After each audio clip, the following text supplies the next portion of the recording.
ಆತ್ಮೀಯ ಸ್ಪರ್ಧಾ ಮಿತ್ರರೇ, ತಮಗೆಲ್ಲರಿಗೂ ಮತ್ತೊಮ್ಮೆ ಸಂತೋಷ್ ಲಾಡ್ ಫೌಂಡೇಶನ್ ಎಜುಕೇಷನ್ಗೆ ತಮಗೆಲ್ಲರಿಗೂ ಮತ್ತೊಮ್ಮೆ ಆರ್ಥಿಕ ಸ್ವಾಗತ. ಆತ್ಮೀಯರೇ, ನಾನು ನಿಮ್ಮ ಜಗದೀಶ್ಗೆ ಸ್ಟೇಟ್ ಇಂಪಾರ್ಟೆಂಟ್ ವಿಷಯದಿಂದ ನಿಮ್ಮ ಮುಂದೆ ಈ ಮುಂಚೆ ನಾನು ನಿಮಗೆ ಸ್ಟೇಟ್ ಇಂಪಾರ್ಟೆಂಟ್ ವಿಷಯ ಏನಿರುತ್ತೆ ಅಂತಂದೇಳಿ ಮೊದಲೊಂದು ತರಗತಿಯಲ್ಲಿ ನಿಮಗೆ ಇಂಟ್ರೊಡಕ್ಷನ್ ಕೊಟ್ಟಿದ್ದೆ. ಇವತ್ತು ಆ ಸಿಲೆಬಸ್ನ ಅಥವಾ ಸ್ಟೇಟ್ ಇಂಪಾರ್ಟೆಂಟ್ ವಿಷಯವನ್ನು ಇಂದಿನಿಂದ ಸುದೀರ್ಘವಾಗಿ ಚಾಪ್ಟರ್ಗಳ ವೈಸ್ ಹಂತವಾಗಿ ನೋಡ್ಕೊಂಡು ಹೋಗೋಕ್ಕೆ ಪ್ರಯತ್ನ ಮಾಡೋಣ. ಆತ್ಮೀಯರೇ, ಈ ಸ್ಟೇಟ್ ಇಂಪಾರ್ಟೆಂಟ್ ವಿಷಯದಿಂದ ಇತ್ತೀಚೆಗೆ ಅತಿ ಹೆಚ್ಚು ಪ್ರಶ್ನೆಗಳನ್ನು ಕೇಳ್ತಾ ಇದ್ದಾನೆ ಎಲ್ಲ ಎಕ್ಸಾಮ್ಗಳಲ್ಲಿ. ಆ ಕಾರಣದಿಂದ ಈ ವಿಷಯವು ಕೂಡ ಮುಂದಿನ ಎಕ್ಸಾಮ್ಗಳಿಗೆ ತುಂಬ ಅಗತ್ಯ ಆಗಿರುವುದರಿಂದ ಈ ವಿಷಯವನ್ನು ಕೂಡ ತುಂಬ ಚೆನ್ನಾಗಿ ನೀವು ಮನದಟ್ಟು ಮಾಡಿಕೊಂಡು ಇಲ್ಲಿರುವಂತಹ ವಿಷಯಗಳ ಮೇಲೆ ಬರುವ ಪ್ರಶ್ನೆಗಳಿಗೆ ಯಾವುದೇ ರೀತಿಯಾದಂತಹ ತಪ್ಪುಗಳಾಗದೆ ಉತ್ತರಗಳನ್ನು ನೀಡಲಿಕ್ಕೆ ನೀವು ಸಿದ್ಧರಾಗ್ರಿ. ಆ ಪ್ರಯತ್ನವನ್ನು ಇವತ್ತಿನಿಂದ ಪ್ರಾರಂಭಿಸೋಣ ಅಂತಂದು ಹೇಳ್ತಾ ಇವತ್ತಿನ ತರಗತಿಯನ್ನು ಪ್ರಾರಂಭಿಸೋಣ. ಅದರಲ್ಲಿ ಇವತ್ತು ನಾನು ನಿಮಗೆ ಸ್ಟೇಟ್ ಇಂಪಾರ್ಟೆಂಟ್ ವಿಚಾರದಲ್ಲಿ ಮೊದಲನೇ ಟಾಪಿಕ್ ಇದೆ, ಕರ್ನಾಟಕದ ಪರಿಚಯದ ಬಗ್ಗೆ ಒಂದು ಸ್ವಲ್ಪ ಚರ್ಚೆ ಮಾಡ್ತೀನಿ. ಕರ್ನಾಟಕದ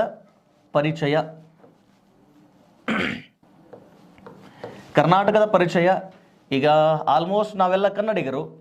ಕರ್ನಾಟಕದ ಪರಿಚಯ ನಮಗೆಲ್ಲರಿಗೂ ಸಹಜವಾಗಿ ಇದ್ದೇ ಇರತಕ್ಕಂಥದ್ದು. ಆದರೆ ಈ ಕರ್ನಾಟಕ ರಾಜ್ಯ ಇವತ್ತೇ ನಾವು ಈ ಭೂಪಟದ ವ್ಯಾಪ್ತಿಯೊಳಗೆ ಗಮನಿಸ್ತಾ ಇದ್ದೀವಲ್ವ, ಈ ರಾಜ್ಯವಾಗಿ ರಚನೆ ಆಗೋದಕ್ಕಿಂತ ಮುಂಚೆ ಯಾವೆಲ್ಲ ಬೆಳವಣಿಗೆ ಹಂತಗಳು ಈ ನಮ್ಮ ರಾಜ್ಯ ರಚನೆಗೆ ಪೂರ್ವದಲ್ಲಿ ನಡೆದು ಅನ್ನೋದನ್ನು ಒಂದು ಸ್ವಲ್ಪ ಈ ಕ್ಲಾಸಲ್ಲಿ ಚರ್ಚೆ ಮಾಡಲಿಕ್ಕೆ ಪ್ರಯತ್ನ ಮಾಡೋಣ. ಈ ಬೆಳವಣಿಗೆಯ ಹಂತಗಳು ಮತ್ತು ರಾಜ್ಯ ರಚನೆಯ ವಿವರ ಏನೈತಲ್ಲ, ಆ ವಿಷಯಗಳನ್ನ ಇಟ್ಕೊಂಡು ನಮಗೊಂದಿಷ್ಟು ಪ್ರಶ್ನೆಗಳನ್ನು ಕೇಳ್ತಾ ಇರ್ತಾನೆ. ಆ ಪ್ರಶ್ನೆಗಳನ್ನು ಕೇಳುವ ದೃಷ್ಟಿಕೋನದೊಳಗೆ ಈ ರಾಜ್ಯದ ಪರಿಚಯದ ಬಗ್ಗೆ ಒಂದು ಸ್ವಲ್ಪ ತಿಳ್ಕೊಳ್ಳಿಕ್ಕೆ ಪ್ರಯತ್ನ ಮಾಡೋಣ. ಆದ್ಮೇಲೆ ನಮ್ಮ ರಾಜ್ಯಕ್ಕೆ ನಾವು ಕರ್ನಾಟಕ, ಕರುನಾಡು, ಆಮೇಲೆ ಕುಂತಳ ದೇಶ, ಬನವಾಸಿಯ ನಾಡು, ಹೀಗೆಲ್ಲ ಸಾಕಷ್ಟು ಆಯಾ ಕಾಲಘಟ್ಟಗಳಲ್ಲಿ ಅಲ್ಲಿಯ ರಾಜರ ಮತ್ತು ಆಳ್ವಿಕೆಗೆ ಒಳಪಟ್ಟಂತೆ ನಮ್ಮ ರಾಜ್ಯಕ್ಕೆ ನಾವು ಹೆಸರುಗಳನ್ನು ಗುರುತಿಸ್ಕೊಂಡಿದ್ದಾವೆ. ಆದರೆ 1973 ನವೆಂಬರ್ 1 ನಾವು ಕರ್ನಾಟಕವನ್ನು, ನಮ್ಮ ರಾಜ್ಯವನ್ನು ಕರ್ನಾಟಕ ಅಂತಂದೇಳಿ ನಾಮಕರಣ ಮಾಡಿಕೊಂಡಿದ್ದು ನಮಗೆಲ್ಲರಿಗೂ ತಿಳಿದಿರುವಂತಹ ವಿಷಯ. ಆ ರಾಜ್ಯ ರಚನೆಗಿಂತನೂ ಪೂರ್ವದೊಳಗೆ ಏನೆಲ್ಲ ಒಂದಿಷ್ಟು ಘಟನೆಗಳು ನಡೆದು ಅನ್ನೋದನ್ನು ಈ ಮೂಲಕ ತಿಳ್ಕೊಳ್ಳಿಕ್ಕೆ ಪ್ರಯತ್ನ ಮಾಡೋಣ. ಅದರಲ್ಲಿ ಮೊದಲನೇದು ಕರ್ನಾಟಕದ ಪರಿಚಯಕ್ಕೆ ಸಂಬಂಧಪಟ್ಟ ಹಾಗೆ. ಫ್ರೆಂಡ್ಸ್, ಕರ್ನಾಟಕ ರಾಜ್ಯ ರಚನೆ ಅಂತ ಬಂದಾಗ ಈ ಮೊದಲಿಗೆ ನಾವಿವತ್ತು ನಮ್ಮ ರಾಜ್ಯಕ್ಕೆ ಬಳಕೆ ಮಾಡ್ತಾ ಇರುವಂತಹ ಹೆಸರು ಅಂತಂದರೆ ಕರ್ನಾಟಕ ಅಂಥೇಳಿ. ಈ ಕರ್ನಾಟಕ ಪದ ರಾಜ್ಯಕ್ಕೆ ಬರಬೇಕಾಗಿತ್ತನಪ್ಪ ಅಂದರೆ ಇದರ ಹಿನ್ನೆಲೆ ಏನಾಗಿತ್ತು, ಈ ಕರ್ನಾಟಕ ಎನ್ನುವ ಪದವನ್ನೇ ನಾವು ಯಾಕೆ ನಮ್ಮ ರಾಜ್ಯಕ್ಕೆ ತಗೊಂಡು ಬಂದ್ವಿ ಅನ್ನುವ ಆಲೋಚನೆಯನ್ನು ಇಟ್ಕೊಂಡು ಒಂದು ಸ್ವಲ್ಪ ತಿಳ್ಕೊಳ್ಳೋದಕ್ಕೆ ಪ್ರಯತ್ನ ಮಾಡೋಣ. ಈ ಕರ್ನಾಟಕ ಎನ್ನುವ ಪದ ಮೊದಲಿಗೆ ಎಲ್ಲಿ ಉಲ್ಲೇಖ ಆಗಿತ್ತು ಅನ್ನುವ ಆಧಾರದ ಮೇಲೆ. ಆದ್ಮೇಲೆ ನಮ್ಮ ಕರ್ನಾಟಕ ಎನ್ನುವಂತಹ ಪದ ಇದು ಮೊದಲಿಗೆ ಎಲ್ಲಿಪ್ಪ ಅಂತಂದರೆ ಈ ಸಂಗಮ್ ಸಾಹಿತ್ಯದ ಕಾಲಘಟ್ಟದ ವ್ಯಾಪ್ತಿಯಲ್ಲಿ, ಸಂಗಮ್ ಸಾಹಿತ್ಯದ ಕಾಲಘಟ್ಟದ ವ್ಯಾಪ್ತಿಯೊಳಗೆ ಇದ್ದಂತಹ ಎರಡು ಪ್ರಮುಖ ಕೃತಿಗಳಾಗಿರ್ತಕ್ಕಂತಹ ಶಿಲಪ್ಪಾದಿಗಾರಂ, ಯಾವುದು ಶಿಲಪ್ಪಾದಿಗಾರಂ ಮತ್ತು ತೋಳ್ಕಾಪಿಯಂ ಎನ್ನುವಂತಹ ಕೃತಿಗಳಲ್ಲಿ ನೆನಪಿರಲಿ. ಶಿಲಪ್ಪಾದಿಕಾರಂ ಮತ್ತು ತೋಳ್ಕಾಪಿಯಂ ಎನ್ನುವಂತಹ ಕೃತಿಗಳಲ್ಲಿ ನಮ್ಮ ರಾಜ್ಯಕ್ಕೆ ಸುಮಾರು 2 ಪದಗಳಿಂದ ಗುರುತಿಸಲಾಗ್ತಾ ಇತ್ತು. ಅವು ಯಾವುವು ಅಂತಂತಂದರೆ, ಒಂದು ಕರ್ನಾಟ್ ಅಂತ ಹೇಳಿ, ಒಂದು ಕರ್ನಾಟ್ ಎನ್ನುವಂತಹ ಪದ, ಇನ್ನೊಂದು ಕರುನಾಟ್ ಎನ್ನುವ ಪದಗಳನ್ನು ಬಳಕೆ ಮಾಡಿಕೊಂಡು ಈ ಕರ್ನಾಟಕದ ವ್ಯಾಪ್ತಿಯನ್ನು ನಾವು ಮೊದಲು ಗುರುತಿಸ್ಕೊಳ್ತಾ ಇದ್ವಿ ಅನ್ನುವಂಥದ್ದು ನೆನಪಿರಲಿ. ಈ ಸಂಗಮ್ ಸಾಹಿತ್ಯದ ಕಾಲಘಟ್ಟದ ವ್ಯಾಪ್ತಿಯಲ್ಲಿದ್ದಂತಹ 2 ಪ್ರಮುಖ ಕೃತಿಗಳಾಗಿದ್ದಂತಹ ಒಂದು ಶಿಲಪ್ಪಾದಿಕಾರಂ, ಆನಂತರ ತೋಳ್ಕಾಪಿಯಂ, ಈ 2 ಕೃತಿಗಳಲ್ಲಿ ಬಹುಶಃ ನಮ್ಮ ಕರ್ನಾಟಕ ರಾಜ್ಯದ ಪದವನ್ನು ಮೊದಲಿಗೆ ಬಳಕೆ ಮಾಡಲಾಗಿತ್ತು ಅಂತಂದೇಳಿ ಇಲ್ಲಿ ಒಂದಿಷ್ಟು ಇತಿಹಾಸದ ಉಲ್ಲೇಖಗಳು ಅಭಿಪ್ರಾಯ ಪಡ್ತಕ್ಕಂಥದ್ದು. ಅದಕ್ಕಿಂತನೂ ಮುಂಚೆ ನಾವು ಬನವಾಸಿಯ ವ್ಯಾಪ್ತಿಯೊಳಗೆ ಇದನ್ನು ನಾವು ಕುಂತಳ ದೇಶ, ಬನವಾಸಿಯ ನಾಡು ಎಂತೆಲ್ಲ ಕರಿತಾ ಇದ್ವಿ. ಆದರೆ ನಮ್ಮ ದೇಶಕ್ಕೆ ನಮ್ಮ ರಾಜ್ಯಕ್ಕೆ ಕರ್ನಾಟಕ ಎನ್ನುವಂತಹ ಪದ ಬಳಕೆ ಬರಬೇಕಾಗಿತ್ತಂದರೆ ಅದಕ್ಕೆ ಮೂಲ ಯಾವುದು ಅಂದರೆ ಕರ್ನಾಟ್ ಅಥವಾ ಕರುನಾಟ್ ಎನ್ನುವಂಥದ್ದು ಇಲ್ಲಿ ಅಭಿಪ್ರಾಯ ಪಡ್ತಕ್ಕಂಥದ್ದು. ಆದ್ಮೇಲೆ ಈ ಕರ್ನಾಟ್ ಅಥವಾ ನಾಳೆ ನಮಗೆ SDI ಎಕ್ಸಾಮ್ಗಳಲ್ಲಿ ಬಹುಶಃ ಪ್ರಶ್ನೆ ಕೇಳ್ತಾ ಇರ್ತಾನೆ, ಈ ಕರ್ನಾಟ್ ಎನ್ನುವ ಪದದ ಅರ್ಥ ಏನು ಅಂತ ಪ್ರಶ್ನೆ ಕೇಳ್ತಿರ್ತಾನೆ. ಈ ಕರ್ನಾಟ್ ಎನ್ನುವಂತಹ ಪದದ ಅರ್ಥ ಅಂತ ಬಂದಾಗ ಆದ್ಮೇಲೆ ಈ ಕರ್ನಾಟ್ ಎನ್ನುವಂತಹ ಪದದ ಅರ್ಥ ಈ ನಮ್ಮ ಭೂಪ್ರದೇಶದ ವ್ಯಾಪ್ತಿಯನ್ನು ಗಮನದಲ್ಲಿಟ್ಕೊಂಡು ಬಂದಿರತಕ್ಕಂಥದ್ದು. ಈ ಕರ್ನಾಟ ಅಂತಂದರೆ ಅರ್ಥ ಗಮನಿಸಿ, ಕೆಲವೊಂದು ಪುಸ್ತಕದಲ್ಲಿ ನಮ್ಮ ರಾಜ್ಯಕ್ಕೆ ಕರುನಾಡರ್ ಅಂತ ಕರಿತಾ ಇದ್ರು ಅಂತಲೂ ಕೂಡ ಹೇಳ್ತಾರೆ, ಕರುನಾಡರ್ ಅಂಥೇಳಿ. ಆದರೆ ಕರ್ನಾಟ ಈ ಪದದ ಅರ್ಥ ಅಂತ ಬಂದಾಗ, ಅಥವಾ ಕರುನಾಟ್ ಎನ್ನುವ ಪದದ ಅರ್ಥ ಅಂತ ಬಂದಾಗ ಅತ್ಯಂತ ಎತ್ತರದ ಭೂಪ್ರದೇಶ ಎಂದು ಅರ್ಥ ಆಗ್ತದೆ. ಅತ್ಯಂತ ಎತ್ತರದ ಭೂಪ್ರದೇಶ. ಈ ಪ್ರದೇಶವನ್ನು ಅತ್ಯಂತ ಎತ್ತರದ ಭೂಪ್ರದೇಶ ಅಂತಂದೇಳಿ ಗುರುತಿಸೋದಕ್ಕೆ ಇವ್ರು ಯಾಕೆ ಈ ಪದವನ್ನು ಇಲ್ಲಿ ಬಳಕೆ ಮಾಡಿದರು ಅಂತಂದರೆ, ಈ ಪ್ರದೇಶ ನಮ್ಮ ಭಾರತದ ಭೂವ್ಯಾಪ್ತಿಯಲ್ಲಿ ಸರಾಸರಿ ಪ್ರದೇಶದೊಳಗೆ ಅತ್ಯಂತ ಎತ್ತರದಲ್ಲಿರುವಂತಹ ಭೂಪ್ರದೇಶ ಆಗಿತ್ತು ಆಗಿನ ಸಂದರ್ಭದಲ್ಲಿ. ಈಗ ಫಾರ್ ಎಕ್ಸಾಂಪಲ್, ಈಗ ಇದು ಭಾರತ ಅಂತ ಬಂದಾಗ ಗಮನಿಸಿ, ಈ ಭಾರತದ ವ್ಯಾಪ್ತಿಯಲ್ಲಿ ಈ ಭೂವ್ಯಾಪ್ತಿ ಏನಿದೆಲ್ಲ, ಈ ಭೂವ್ಯಾಪ್ತಿ ಇದನ್ನು ನಾವು ಪ್ರಸ್ಥಭೂಮಿ ಅಂತ ಕರೀತೇವೆ. ಈ ಪ್ರಸ್ಥಭೂಮಿ ಭಾರತದ ಉತ್ತರದ ಮೈದಾನಕ್ಕೆ ಹೋಲಿಕೆ ಮಾಡಿದ್ರೆ ಅತ್ಯಂತ ಎತ್ತರದಲ್ಲಿರ್ತಕ್ಕಂಥದ್ದು. ನೋಡ್ರಿ, ಯಾವಾಗಲೂ ಭೂಮಿಯ ರಚನೆ ಅಂತ ಬಂದಾಗ ನೋಡ್ರಿ, ಅತ್ಯಂತ ಎತ್ತರದ ಪ್ರದೇಶಗಳು, ಪ್ರಸ್ಥಭೂಮಿಗಳು, ಮೈದಾನ, ಆನಂತರ ಆಳ ತೀರದ ಸಾಗರಗಳು ಅಂತಂದೇಳಿ ಗುರುತಿಸ್ತವೆ. ಯಾವಾಗಲೂ ಎತ್ತರದ ಪ್ರದೇಶ ಆದ ನಂತರ ಪ್ರಸ್ಥಭೂಮಿ ಇರುತ್ತೆ, ಪ್ರಸ್ಥಭೂಮಿಯ ನಂತರ ಮೈದಾನ ಇರುತ್ತೆ. ನಾವು ನಮ್ಮ ಭಾರತದ ಪ್ರಾಕೃತಿಕ ಲಕ್ಷಣಗಳನ್ನು ಓದಬೇಕಾದ್ರೆ ತಿಳ್ಕೊತೇವೆ. ಭಾರತದ ಉತ್ತರದ ಮೈದಾನ ಅಂತ ಗುರುತಿಸ್ತೇವೆ, ದಕ್ಕನ್ ಪ್ರಸ್ಥಭೂಮಿ ಅಂತ ಗುರುತಿಸ್ತೇವೆ. ಅಂದರೆ ಪ್ರಸ್ಥಭೂಮಿ ಅತ್ಯಂತ ಎತ್ತರ ಇರ್ತದೆ, ಯಾವುದಕ್ಕೆ ಹೋಲಿಕೆ ಮಾಡಿದ್ರೆ? ಮೈದಾನಕ್ಕೆ ಹೋಲಿಕೆ ಮಾಡಿದ್ರೆ. ಸೊ ಹಾಗಾಗಿ ಭಾರತ ದಕ್ಷಿಣದಲ್ಲಿ ಅತ್ಯಂತ ಎತ್ತರವಾಗಿದ್ದು, ಉತ್ತರಕ್ಕೆ ಹೋದಂತೆಲ್ಲ ಏನಾಗಿದೆಪ್ಪ ಅಂತಂದರೆ ಮೈದಾನ ಅಥವಾ ಇಳಿಜಾರನ್ನು ಹೊಂದಿರೋದ್ರಿಂದ ಈ ಭೂಭಾಗ ಭಾರತದ ಸರಾಸರಿ ಭೂಭಾಗಕ್ಕಿಂತ ಅತ್ಯಂತ ಎತ್ತರದಲ್ಲಿದ್ದಂತಹ ಭೂಪ್ರದೇಶ ಆಗಿತ್ತು. ಇದನ್ನೇ ಗುರುತಿಸೋದಕ್ಕೋಸ್ಕರ ಇಲ್ಲಿ ಕರ್ನಾಟ್ ಎನ್ನುವಂತಹ ಪದವನ್ನು ಆಗಿನ ಸಂದರ್ಭದಲ್ಲಿ ಬಳಕೆ ಮಾಡಲಾಗಿತ್ತು ಅಂತಂದೇಳಿ ಇಲ್ಲಿ ಊಹೆ ಮಾಡಲಿಕ್ಕೆ ಸಾಧ್ಯ ಆಗಿರ್ತಕ್ಕಂಥದ್ದು. ಆದ್ಮೇಲೆ ನೀವು ಗಮನಿಸ್ರಿ, ಈ ದಕ್ಷಿಣ ಭಾರತದ ಭೂಭಾಗ ಅತ್ಯಂತ ಎತ್ತರದಲ್ಲಿ ಇದೆ ಅನ್ನೋದಕ್ಕೆ ಮತ್ತೊಂದು ಸಾಕ್ಷಿ ಅಂತ ಬಂದಾಗ, ಒಂದಿಷ್ಟು ಭಾರತದಲ್ಲಿ ಹರಿಯುವಂತಹ ನದಿಗಳಿದ್ದಾವೆ. ಆ ನದಿಗಳು ಅಂದರೆ ಉತ್ತರ ಭಾರತದ ನದಿಗಳು ದಕ್ಷಿಣ ಭಾರತಕ್ಕೆ ನೇರವಾಗಿ ಹರಿಬಹುದಾಗಿತ್ತು, ಬಹುಶಃ ಸಹಜ ಇಳಿಜಾರಿನ ಹರಿವಿದ್ರೆ. ಆದರೆ ಆ ನದಿಗಳು ಏನಾಗ್ತವೆ, ಒಂದಿಷ್ಟು ಪೂರ್ವ ಕರಿತವೆ, ಒಂದಿಷ್ಟು ಪಶ್ಚಿಮ ಕರಿತವೆ. ಆದರೆ ಅವುಗಳು ದಕ್ಷಿಣದ ಭೂಭಾಗಕ್ಕೆ ಬರಂಗಿಲ್ಲ. ಯಾಕಂದರೆ ಇಲ್ಲಿ ಕೇಂದ್ರೀಯ ಉನ್ನತ ಭೂಭಾಗದ ನಂತರ ಇರುವಂತಹ ಪ್ರದೇಶವೆಲ್ಲವೂ ಎತ್ತರದಲ್ಲಿರುವುದರಿಂದ. ಈ ಆಧಾರದಲ್ಲಿ ಕರ್ನಾಟ್ ಎನ್ನುವ ಪದ ಅಥವಾ ಕರ್ನಾಟ್ ಎನ್ನುವಂತಹ ಪದದ ಅರ್ಥ ಏನಾಗಿತ್ತು ಅಂದರೆ ಅತ್ಯಂತ ಎತ್ತರದ ಭೂಪ್ರದೇಶ ಎನ್ನುವುದಾಗಿತ್ತು. ಅತ್ಯಂತ ಎತ್ತರದ ಭೂಪ್ರದೇಶ, ಬೆಟ್ಟ ಗುಡ್ಡಗಳಿಂದಾಗಿರುವಂತಹ ನಾಡು, ಸರಾಸರಿ ಎತ್ತರದ ಪ್ರದೇಶ, ಹೀಗೆಲ್ಲ ಈ ಪದದ ಅರ್ಥ ನೀಡ್ತಕ್ಕಂಥದ್ದು. ಇದನ್ನೇ ಆಧಾರವಾಗಿಟ್ಕೊಂಡು ಈ ಭಾರತದ ಈ ಭೂಭಾಗವನ್ನು ಈ ಸಂಗಮ್ ಸಾಹಿತ್ಯದ ಕಾಲಾವಧಿಯೊಳಗೆ ಏನಂತ ಕರೆದ್ರು ಕರುನಾಟ್ ಅಥವಾ ಕರ್ನಾಟ್ ಎನ್ನುವಂತಹ ಪದಗಳಿಂದ ಗುರುತಿಸಲಾಗಿರ್ತಕ್ಕಂಥದ್ದು. ಇದನ್ನು ಸ್ವಲ್ಪ ಇಲ್ಲಿ ಗಮನದಲ್ಲಿಟ್ಕೊಳ್ಳಿಕ್ಕೆ ಸಾಧ್ಯ ಆಗಬೇಕು. ಸೊ ಕರ್ನಾಟಕ ಎನ್ನುವ ಪದದ ಮೂಲ ಯಾವುದು ಅಂತಂದರೆ ಸಂಗಮ್ ಸಾಹಿತ್ಯದ ಕಾಲಘಟ್ಟದಲ್ಲಿದ್ದಂತಹ ಎರಡು ಪ್ರಮುಖ ಕೃತಿಗಳಾಗಿರುವಂತಹ ಶಿಲಪ್ಪಾಧಿಕಾರಂ ಮತ್ತು ತೊಳ್ಕಾಪಿಯಂನಲ್ಲಿ ಬಳಕೆಯಾಗಿದ್ದಂತಹ ಈ ಭೂಪ್ರದೇಶವನ್ನು ಗುರುತಿಸುವಂತಹ ಪ್ರದೇಶ ಅಥವಾ ಈ ಭೂಪ್ರದೇಶವನ್ನು ಗುರುತಿಸೋದಕ್ಕಿದ್ದಂತಹ ಪದವೇ ಬಹುಶಃ ನಮ್ಮ ಕರ್ನಾಟಕ ಎನ್ನುವ ರಾಜ್ಯಕ್ಕೆ ಅಥವಾ ಕರ್ನಾಟಕ ಎನ್ನುವ ಪದ ಬರೋದಕ್ಕೆ ಕಾರಣ ಆಗಿದೆ ಅಂತಂದೇಳಿ ಇಲ್ಲಿ ಊಹೆ ಮಾಡಲಿಕ್ಕೆ ಸಾಧ್ಯ ಆಗಿರ್ತಕ್ಕಂಥದ್ದು.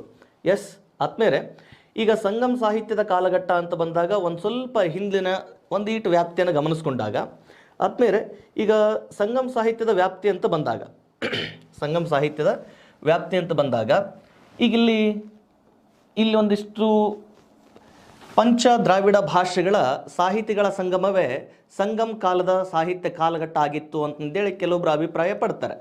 ಈಗ ಸಂಗಮ್ ಸಾಹಿತ್ಯದ ಕಾಲಘಟ್ಟದ ವ್ಯಾಪ್ತಿ ಅಂತ ಬಂದಾಗ ಇಲ್ಲಿ ಒಂದು ಸ್ವಲ್ಪ ಸಂಗಮ್ ಸಾಹಿತ್ಯದ ಕಾಲಘಟ್ಟದ ವ್ಯಾಪ್ತಿ ಕಾಲಘಟ್ಟ ಅಂತ ಬಂದಾಗ ಇಲ್ಲಿ ಬಹುಶಃ ದ್ರಾವಿಡ ಭಾಷೆಗಳನ್ನು ನಾವು ತುಂಬ ಮುಖ್ಯವಾಗಿ ಗಮನಿಸ್ತಕ್ಕಂಥದ್ದು. ಈಗ ಇಲ್ಲಿ ಸಂಗಮ್ ಸಾಹಿತ್ಯದ ಕಾಲಘಟ್ಟಗಳಲ್ಲಿದ್ದಂತಹ ಬಹುಶಃ ದ್ರಾವಿಡ ಭಾಷೆಗಳು ಅಂತ ಬಂದಾಗ ದ್ರಾವಿಡ ಭಾಷೆಗಳಲ್ಲಿ 5 ದ್ರಾವಿಡ ಭಾಷೆಗಳು, ಅವುಗಳನ್ನು ನಾವು ಪಂಚ ದ್ರಾವಿಡ ಭಾಷೆಗಳಂತ ಕರೀತವೆ. ಅವುಗಳಲ್ಲಿ ತುಂಬ ಮುಖ್ಯವಾಗಿರ್ತಕ್ಕಂಥದ್ದು ತಮಿಳು, ಎರಡನೇದು ಕನ್ನಡ, ತಮಿಳು, ಕನ್ನಡ, ದೆನ್ ತೆಲುಗು, ದೆನ್ ಮಲಯಾಳಂ, ಮಲಯಾಳಂ ಮತ್ತು ತುಳು ಭಾಷೆಗೆ ಸಂಬಂಧಪಟ್ಟ ಹಾಗೆ. ಸೊ ಈ ಅಷ್ಟು ಭಾಷೆಗಳು ದ್ರಾವಿಡ ಭಾಷೆಗೆ ಸಂಬಂಧಪಟ್ಟಿತ್ತು ಅಂತ ಹೇಳ್ತಾರೆ. ನಮ್ಮ ಹಳೆಗನ್ನಡದ ವ್ಯಾಪ್ತಿಯನ್ನು ಗಮನಿಸ್ಕೊಂಡಾಗ ಅಥವಾ ಹಳೆಗನ್ನಡದ ಲಿಪಿಗಳನ್ನು ಗಮನಿಸ್ಕೊಂಡಾಗ ಆಲ್ಮೋಸ್ಟ್ ಇಲ್ಲಿರುವ ಅಷ್ಟು ಭಾಷೆಗಳಲ್ಲಿಯ ಲಿಪಿಗಳ ಸಾಮ್ಯತೆ ತುಂಬ ಹೆಚ್ಚಾಗಿದೆ. ಅಷ್ಟು ಲಿಪಿಗಳು ಸಾಮ್ಯತೆಯಲ್ಲಿ ಇರೋದ್ರಿಂದ ಈ ದ್ರಾವಿಡ ಭಾಷೆಗಳಲ್ಲಿನ ಪಂಚಭಾಷೆಗಳು ಅಂತಂದೇಳಿ ಇವುಗಳನ್ನು ಅಭಿಪ್ರಾಯಪಟ್ಟಿದ್ದಾರೆ. ಪರಿಣಾಮ ಇವುಗಳಲ್ಲಿ ಇದ್ದಂತಹ ಕೆಲವೊಂದಿಷ್ಟು ಲಿಪಿಗಳ ಲಭ್ಯ ಇರುವಂತಹ ಮಾಹಿತಿಯ ಆಧಾರದ ಮೇಲೆ ಇವುಗಳನ್ನು ಅತ್ಯಂತ ಪ್ರಾಚೀನ ಆಧಾರದ ಮೇಲೆ ಈ ರೀತಿ ಕ್ರಮವಾಗಿ ವಿಂಗಡಣೆ ಮಾಡಲಾಗಿದೆ. ಈ ದ್ರಾವಿಡ ಭಾಷೆಗಳಲ್ಲಿ ಸಂಗಮ್ ಸಾಹಿತ್ಯದ ಕಾಲಘಟ್ಟಗಳಲ್ಲಿದ್ದಂತಹ ದ್ರಾವಿಡ ಭಾಷೆಗಳು ಅಂತ ಬಂದಾಗ ಈ 5 ದ್ರಾವಿಡ ಭಾಷೆಗಳಿದ್ದಾವೆ. ಈ 5 ದ್ರಾವಿಡ ಭಾಷೆಗಳಲ್ಲಿ ಇವುಗಳ ಬಗ್ಗೆ ಒಂದು ಸ್ವಲ್ಪ ಗಮನಿಸೋದಾದರೆ ಫ್ರೆಂಡ್ಸ್, ನಮಗೆ ಸಹಜವಾಗಿಯೇ ಪ್ರಶ್ನೆ ಕೇಳ್ತಾನೆ, ಈ ಕೆಳಗಿನವುಗಳಲ್ಲಿ ಯಾವುದು ದ್ರಾವಿಡ ಭಾಷೆಯಲ್ಲ ಅಂತ ಪ್ರಶ್ನೆ ಮಾಡ್ತಿರ್ತಾನೆ. ಈ ಕೆಳಗಿನವುಗಳಲ್ಲಿ ಯಾವುದು ದ್ರಾವಿಡ ಭಾಷೆಯಲ್ಲ? ಆಪ್ಷನ್ ಈ ರೀತಿ ಇರ್ತವೆ: ಕನ್ನಡ, ತಮಿಳು, ಮರಾಠಿ, ತೆಲುಗು ಅಂತ ಈ ಥರ ಪ್ರಶ್ನೆ ಕೊಡ್ತಾನೆ. ಸೊ ಇವುಗಳಲ್ಲಿ ಮರಾಠಿ ಏನೈತಲ್ಲ ಅದು ದ್ರಾವಿಡ ಭಾಷೆ ಅಲ್ಲ. ಇವುಗಳನ್ನು ಇಲ್ಲಿ ಯಾಕೆ ಕೇಳಿದೆ ಅಥವಾ ಇಲ್ಲಿ ಯಾಕೆ ಇದನ್ನು ಉಚ್ಚಾರ ಮಾಡಿದ್ದು ಅಂತಂದರೆ, ನಮಗೆ ದ್ರಾವಿಡ ಭಾಷೆಗಳ ಆಧಾರದ ಮೇಲೆ ನೇರವಾದ ಪ್ರಶ್ನೆ ಈ ಥರ ಬಂದಿದೆ ಈಗ ಆಲ್ರೆಡಿ. ಸೊ ನಾವು KSRPPSI 2020 ಪ್ರಶ್ನೆ ಪತ್ರಿಕೆಯನ್ನು ಗಮನಿಸ್ಕೊಂಡಾಗ ಅಲ್ಲಿ ಈ ಥರದೊಂದು ಪ್ರಶ್ನೆ ಇದೆ. ಇದೇ ಪ್ರಶ್ನೆ ಸುಮಾರು ಸರ್ತಿ KSP ಡಿಪಾರ್ಟ್ಮೆಂಟ್ಗಳಲ್ಲಿ ಕೇಳಲಾಗಿದೆ. ಆಮೇಲೆ SD FDA ಕೂಡ ಈ ಥರದ ಪ್ರಶ್ನೆ ತುಂಬ ಸಲ ರಿಪೀಟ್ ಆಗಿದೆ. ಆ ಕಾರಣಕ್ಕೆ ಈ ಕರ್ನಾಟಕದ ಪರಿಚಯದ ವ್ಯಾಪ್ತಿಯೊಳಗೆ ಈಗ ಸಂಗಮ್ ಸಾಹಿತ್ಯದ ಕಾಲಘಟ್ಟ ಅಂತ ಬಂದಾಗ ಒಂದಿಷ್ಟು ದ್ರಾವಿಡ ಭಾಷೆಗಳನ್ನು ಒಂದಿಟ್ಟು ಗಮನಿಸಲಿಕ್ಕೆ ಸಾಧ್ಯ ಆಗಿರತಕ್ಕಂಥದ್ದು. ಈ ಭಾಷೆಗಳನ್ನಿಟ್ಕೊಂಡು ಮುಂದಿನ ದಿನಮಾನಗಳಲ್ಲಿ ಏನೆಲ್ಲ ಪ್ರಶ್ನೆಗಳನ್ನು ಸಹ ಕೇಳಬಹುದು ಅನ್ನುವ ಆಧಾರದ ಮೇಲೆ. ಈಗ ನೋಡ್ರಿ, ಈ ತಮಿಳು ಭಾಷೆ ಏನೈತಲ್ಲ ಇದು ಅತ್ಯಂತ ಪ್ರಾಚೀನ ದ್ರಾವಿಡ ಭಾಷೆ ಆಗಿರ್ತಕ್ಕಂಥದ್ದು. ನೆನಪಿರಲಿ, ಇದು ಅತ್ಯಂತ ಪ್ರಾಚೀನ ದ್ರಾವಿಡ ಭಾಷೆ. ಈ ದ್ರಾವಿಡ ಭಾಷೆ ಹೆಚ್ಚು ಕಡಿಮೆ 2000 ವರ್ಷಗಳಷ್ಟು ಹಿಂದಿನ ಇತಿಹಾಸವನ್ನು ಹೊಂದಿರತಕ್ಕಂಥದ್ದು. ಅಷ್ಟೇ ಅಲ್ಲದೆ ಇದು ಭಾರತದ ಅತ್ಯಂತ ಪ್ರಾಚೀನ ದ್ರಾವಿಡ ಭಾಷೆ ಅಷ್ಟೇ ಅಲ್ಲದೆ ಇದು ಭಾರತದ ಅತ್ಯಂತ ಪ್ರಾಚೀನ ಭಾಷೆಯೂ ಕೂಡ ಹೌದು.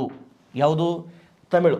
ಇಲ್ಲಿ ಒಂದು ಸ್ವಲ್ಪ ಭಾರತದ ಅತ್ಯಂತ ಪ್ರಾಚೀನ ಭಾಷೆ ಯಾವುದು ಅಂತ ಬಂದಾಗ ಸಂಸ್ಕೃತ ಮತ್ತು ತಮಿಳಿನ ಮಧ್ಯೆ ಸ್ವಲ್ಪ ವಿವಾದಗಳಿದ್ದಾವೆ. ಸಂಸ್ಕೃತ ಮೊದಲು ಅಂತ ಪರಿಗಣಿಸಬೇಕು ಅಥವಾ ದ್ರಾವಿಡ ಭಾಷೆಯನ್ನು ಮೊದಲ ಭಾಷೆ ಅಂತ ಪರಿಗಣಿಸಬೇಕು ಎನ್ನುವ ಆಧಾರದ ಮೇಲೆ ಗಮನಿಸಿ. ಸಂಸ್ಕೃತ ತಮಿಳು ಭಾಷೆಗಿಂತನೂ ಪ್ರಾಚೀನ. ಆದರೆ ಈ ಸಂಸ್ಕೃತ ಮೂಲತಃ ಭಾರತದ ಭಾಷೆ ಆಗಿರಲಿಲ್ಲ, ಇದು ಮಧ್ಯಪ್ರಾಚ್ಯದ ಭಾಷೆಯಾಗಿತ್ತು. ಪರಿಣಾಮ ಸಂಸ್ಕೃತ ಇದು ಅತ್ಯಂತ ಹಳೆಯ ಭಾಷೆ ಆಗಿದ್ದರೂ ಕೂಡ ನಾವು ಭಾರತದ ಅತ್ಯಂತ ಪ್ರಾಚೀನ ಭಾಷೆ ತಮಿಳು ಅಂತಲೇ ಪರಿಗಣಿಸ್ತಕ್ಕಂಥದ್ದು. ಇದನ್ನು ಸ್ವಲ್ಪ ನಾವು ಗಮನದಲ್ಲಿ ಇಟ್ಕೊಳ್ಳಿಕ್ಕೆ ಸಾಧ್ಯ ಆಗಬೇಕು. ಮುಂದಿನ ದಿನಮಾನಗಳಲ್ಲಿ ಏನಾದರೂ ಪ್ರಶ್ನೆ ಕೇಳಿದರೆ ಭಾರತದ ಅತ್ಯಂತ ಪ್ರಾಚೀನ ಭಾಷೆ ಯಾವುದು ಅಂತ ಪ್ರಶ್ನೆ ಮಾಡ್ತಾನೆ. ಭಾರತದ ಅತ್ಯಂತ ಪ್ರಾಚೀನ ಭಾಷೆ ದಟ್ ಈಸ್ ತಮಿಳು. ಬಟ್ ತಮಿಳಿಗಿಂತಲೂ ಪ್ರಾಚೀನ ಯಾವುದು ಅಂತಂದರೆ ಸಂಸ್ಕೃತ. ಸಂಸ್ಕೃತ ಇದು ಹಳೆಯದಾಗಿದ್ದರೂ ಕೂಡ ಇದು ಭಾರತದ ಭಾಷೆ ಆಗಿಲ್ಲ. ಪರಿಣಾಮ ಅದನ್ನು ನಾವು ಭಾರತದ ಅತ್ಯಂತ ಪ್ರಾಚೀನ ಭಾಷೆ ಅಂತಂದೇಳಿ ಕರೆಯೋಕ್ಕೆ ಸಾಧ್ಯ ಇಲ್ಲ. ಇದೊಂದು ಸ್ವಲ್ಪ ನೆನ್ಪಿಟ್ಕೊಳ್ಳಿ. ಇನ್ಮೇಲೆ ಯಾರಿಗಾದರೂ ಕನ್ಫ್ಯೂಷನ್ಸ್ ಇತ್ತು ಅಂತಂದರೆ ಈ ಕ್ಲಾರಿಫಿಕೇಷನನ್ನು ನೆನ್ಪಿಟ್ಕೊಳ್ಳಿ. ಸಂಸ್ಕೃತ ಇದು ತಮಿಳಿಗಿಂತಲೂ ಹಳೆಯದಾಗಿದ್ದರೂ ಸಹ ಇದು ಮೂಲತಃ ಭಾರತದ ಭಾಷೆ ಅಲ್ಲ. ಯಾಕಲ್ಲ ಅಂತಂದರೆ ಇದು ಆರ್ಯನ್ನರ ಭಾಷೆ. ಆರ್ಯನ್ನರು ಮೂಲತಃ ಈ ಮಧ್ಯಪ್ರಾಚ್ಯದಿಂದ ಭಾರತಕ್ಕೆ ವಲಸೆ ಬಂದವರು ಅಂತಂದೇಳಿ ಇತಿಹಾಸ ಅಭಿಪ್ರಾಯ ಪಡ್ತದೆ. ಅದಕ್ಕೆ ಸಾಕಷ್ಟು ಸಾಕ್ಷ್ಯಾಧಾರಗಳು ಕೂಡ ಇವತ್ತಿನ ದಿನಮಾನಗಳಲ್ಲಿಯೂ ಲಭ್ಯ ಇದ್ದಾವೆ. ಆ ಪರಿಣಾಮ ಭಾರತ ಅತ್ಯಂತ ಪ್ರಾಚೀನ ಭಾಷೆ ಯಾವುದು ಅಂತಂದರೆ ದಟ್ ಈಸ್ ತಮಿಳು ಭಾಷೆ. ಈ ದ್ರಾವಿಡ ಭಾಷೆಗಳೇ ಬಹುಶಃ ಭಾರತದ ಮೂಲ ಭಾಷೆಗಳಾಗಿದ್ದವು ಅನ್ನುವಂಥದ್ದು ಕೂಡ ಇಲ್ಲಿ ನಾವು ಗಮನಿಸಬೇಕಾಗಿರ್ತಕ್ಕಂಥದ್ದು. ಈ ತಮಿಳು ಭಾಷೆಗಿರುವಂತಹ ವಿಶೇಷತೆ ಏನಪ್ಪ ಅಂದರೆ ಇದನ್ನು ನಾವು ಅತ್ಯಂತ ಪ್ರಾಚೀನ ದ್ರಾವಿಡ ಭಾಷೆ ಅಂತ ಕರೀತೇವೆ. ಈ ತಮಿಳಿನ ನಂತರ ಅತ್ಯಂತ ಪ್ರಾಚೀನ ದ್ರಾವಿಡ ಭಾಷೆ ಅಂತ ಬಂದಾಗ ದಟ್ ಈಸ್ ಕನ್ನಡ. ಇದು ಎರಡನೇ ಅತ್ಯಂತ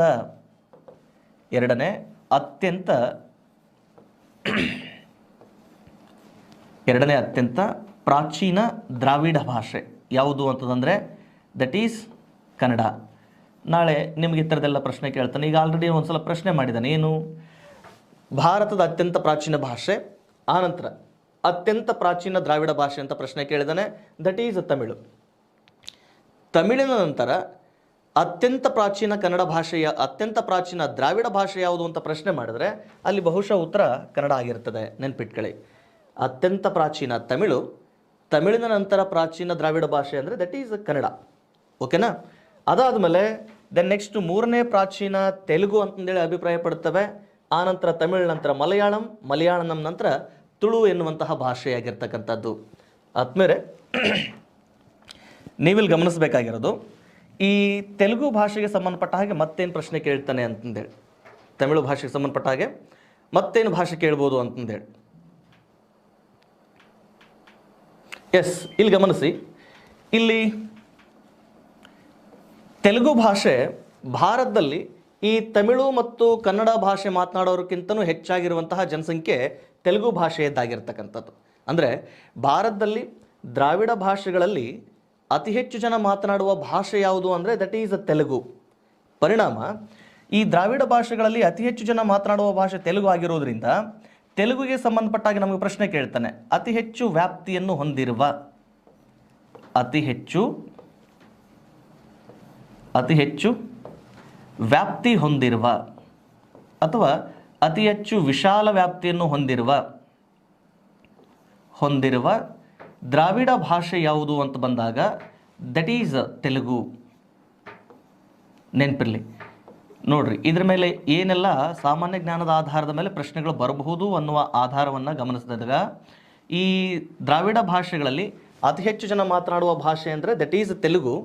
ಇದನ್ನು ಆಧಾರವಾಗಿ ಇಟ್ಕೊಂಡು ಏನು ಮಾಡ್ತಾನೆ, ಬಹುಶಃ ನಮಗೆ ಈ ಅತಿ ಹೆಚ್ಚು ವಿಶಾಲ ವ್ಯಾಪ್ತಿಯನ್ನು ಹೊಂದಿರುವಂತಹ ದ್ರಾವಿಡ ಭಾಷೆ ಯಾವುದು ಅಂತ ಪ್ರಶ್ನೆ ಕೇಳ್ತಿರ್ತಾನೆ. ಐ ಮೀನ್ ಹೆಚ್ಚು ವ್ಯಾಪ್ತಿಯನ್ನು ಹೊಂದಿರುವಂತಹ ದ್ರಾವಿಡ ಭಾಷೆ. ಸೊ ಹೆಚ್ಚು ವ್ಯಾಪ್ತಿಯನ್ನು ಹೊಂದಿರುವ ದ್ರಾವಿಡ ಭಾಷೆ ಅಂತಂದರೆ ದಟ್ ಈಸ್ ತೆಲುಗು. ಓಕೆ, ಇದನ್ನು ಸ್ವಲ್ಪ ಸೂಕ್ಷ್ಮವಾಗಿ ನೆನ್ಪಿಟ್ಕೊಳ್ಳಿ. ಅತ್ಯಂತ ಪ್ರಾಚೀನ ದ್ರಾವಿಡ ಭಾಷೆ ತಮಿಳು, ಅತ್ಯಂತ ಪ್ರಾಚೀನ ಎರಡನೇ ದ್ರಾವಿಡ ಭಾಷೆ ಅಂತಂದರೆ ಕನ್ನಡ, ಅತಿ ಹೆಚ್ಚು ವಿಶಾಲ ವ್ಯಾಪ್ತಿಯನ್ನು ಹೊಂದಿರುವಂತಹ ದ್ರಾವಿಡ ಭಾಷೆ ಅಂತ ಕೇಳಿದಾಗ ದಟ್ ಈಸ್ ತೆಲುಗು.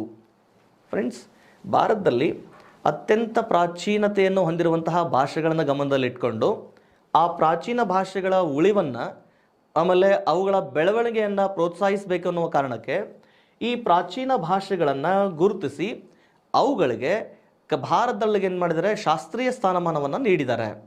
ಆ ರೀತಿ ಶಾಸ್ತ್ರೀಯ ಸ್ಥಾನಮಾನ ಅಂತ ಬಂದಾಗ ಬಹುಶಃ ದ್ರಾವಿಡ ಭಾಷೆ ಒಳಗೆ ತುಳು ಭಾಷೆ ಒಂದು ಬಿಟ್ಟರೆ ಬಹುಶಃ ಎಲ್ಲ ಭಾಷೆಗಳಿಗೆ ಏನಾಗಿದೆ, ಶಾಸ್ತ್ರೀಯ ಸ್ಥಾನಮಾನ ಲಭ್ಯ ಇರತಕ್ಕಂಥದ್ದು. ಗಮನಿಸಿ, ತುಳು ಭಾಷೆಗೆ ಲಿಪಿಗಳಿಲ್ಲ.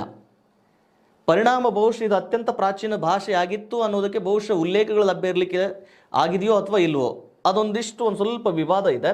ಅದನ್ನು ಬಿಟ್ಟರೆ ಈ ದ್ರಾವಿಡ ಭಾಷೆಯ ಅಷ್ಟೂ ಭಾಷೆಗಳಿಗೆ ಏನಾಗಿದೆಪ್ಪ ಅಂತಂದರೆ ಶಾಸ್ತ್ರೀಯ ಸ್ಥಾನಮಾನ ಲಭ್ಯ ಇರತಕ್ಕಂಥದ್ದು. ಆ ಶಾಸ್ತ್ರೀಯ ಸ್ಥಾನಮಾನ ಒಂದು ಸ್ವಲ್ಪ ಗಮನಿಸ್ಕೊಳ್ಳೋಣ. ಈ ಒಂದು ಸ್ವಲ್ಪ ಗಮನದಲ್ಲಿ ಅಂದರೆ ಸಂಗಮ ಸಾಹಿತ್ಯದ ವ್ಯಾಪ್ತಿ ಅಂತ ಬಂದಾಗ ಇಲ್ಲಿ ಒಂದು ಸ್ವಲ್ಪ ನಾವು ಪಂಚ ದ್ರಾವಿಡ ಭಾಷೆಗಳ ಬಗ್ಗೆ ಒಂದು ಈಟು ಗಮನಿಸ್ಕೊಳ್ಬೇಕಾಗಿತ್ತು. ಆ ಕಾರಣಕ್ಕೆ ಇದನ್ನು ಸ್ವಲ್ಪ ಉಲ್ಲೇಖಿಸಿದ್ದು. ದೆನ್ ನೆಕ್ಸ್ಟ್ ಫ್ರೆಂಡ್ಸ್, ಇನ್ನು ಇವುಗಳಲ್ಲಿ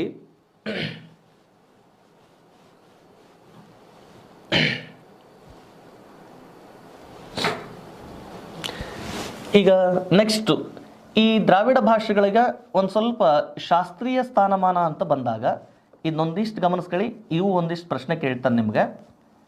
ಶಾಸ್ತ್ರೀಯ ಸ್ಥಾನಮಾನ ಯಾವ್ಯಾವ ಭಾಷೆಗೆ ಎಷ್ಟರಲ್ಲಿ ನೀಡಲಾಯಿತು ಅನ್ನುವಂಥ ಆಧಾರದ ಮೇಲೆ ಶಾಸ್ತ್ರೀಯ ಸ್ಥಾನಮಾನ ಯಾವ ಭಾಷೆಗಳಿಗೆ, ಈ ದ್ರಾವಿಡ ಭಾಷೆಗಳಲ್ಲಿ ಅಂತ ಬಂದಾಗ ಅತ್ಯಂತ ಪ್ರಾಚೀನವಾಗಿರ್ತಕ್ಕಂಥದ್ದು ಮೊದಲು ತಮಿಳು. ಈ ತಮಿಳು ಭಾಷೆಗೆ ಗಮನದಲ್ಲಿರಲಿ ಸರ್, ಈ ತಮಿಳು ಭಾಷೆಗೆ ಫಸ್ಟ್ಗೆ 2004ರಲ್ಲಿ ಮೊದಲಿಗೆ ಶಾಸ್ತ್ರೀಯ ಸ್ಥಾನಮಾನವನ್ನು ನೀಡಿರ್ತಕ್ಕಂಥದ್ದು. ಇದು ಶಾಸ್ತ್ರೀಯ ಸ್ಥಾನಮಾನವನ್ನು ಪಡೆದಂತಹ ಮೊದಲ ದ್ರಾವಿಡ ಭಾಷೆಯೂ ಹೌದು. ಭಾರತದಲ್ಲಿ ಶಾಸ್ತ್ರೀಯ ಸ್ಥಾನಮಾನಕ್ಕೆ ಒಳಗಾದ ಮೊದಲ ಭಾಷೆಯೂ ಕೂಡ ಹೌದು. ನೆನ್ಪಿಟ್ಕೊಳ್ಳಿ, ಭಾರತದಲ್ಲಿ ಶಾಸ್ತ್ರೀಯ ಸ್ಥಾನಮಾನಕ್ಕೆ ಒಳಗಾದಂತಹ ಮೊದಲ ಭಾಷೆ ಅಂತ ಬಂದಾಗ that is Tamil. The next ಈ ತಮಿಳಿನ ನಂತರ ಮತ್ತೆ ಈ ಶಾಸ್ತ್ರೀಯ ಸ್ಥಾನಮಾನಕ್ಕೆ ಒಳಗಾದಂತಹ ದ್ರಾವಿಡ ಭಾಷೆ ಅಂತ ಬಂದಾಗ ದಟ್ ಈಸ್ ಕನ್ನಡ. ನೆನಪಿರಲಿ ಸರ್, ಕನ್ನಡ ಮತ್ತು ತೆಲುಗು ಈ ಎರಡೂ ಭಾಷೆಗೆ ಎಟ್ ಎ ಟೈಮ್ ಅಂದರೆ 2008ರಲ್ಲಿ ಇವುಗಳಿಗೆ ಶಾಸ್ತ್ರೀಯ ಸ್ಥಾನಮಾನ ಲಭ್ಯ ಆಯಿತು. ಮೊದಲನೇದು ತಮಿಳು ಭಾಷೆಗೆ, ಆನಂತರ ಕನ್ನಡ ಮತ್ತು ತಮಿಳು ಭಾಷೆಗೆ, ತೆಲುಗು ಭಾಷೆಗೆ 2008ರಲ್ಲಿ ಸ್ಥಾನಮಾನ ಲಭ್ಯ ಇರತಕ್ಕಂಥದ್ದು. ಆನಂತರ ಮಲಯಾಳಂ ಭಾಷೆಗೆ ಅಥವಾ ಮಲಯಾಳಿ ಭಾಷೆಗೆ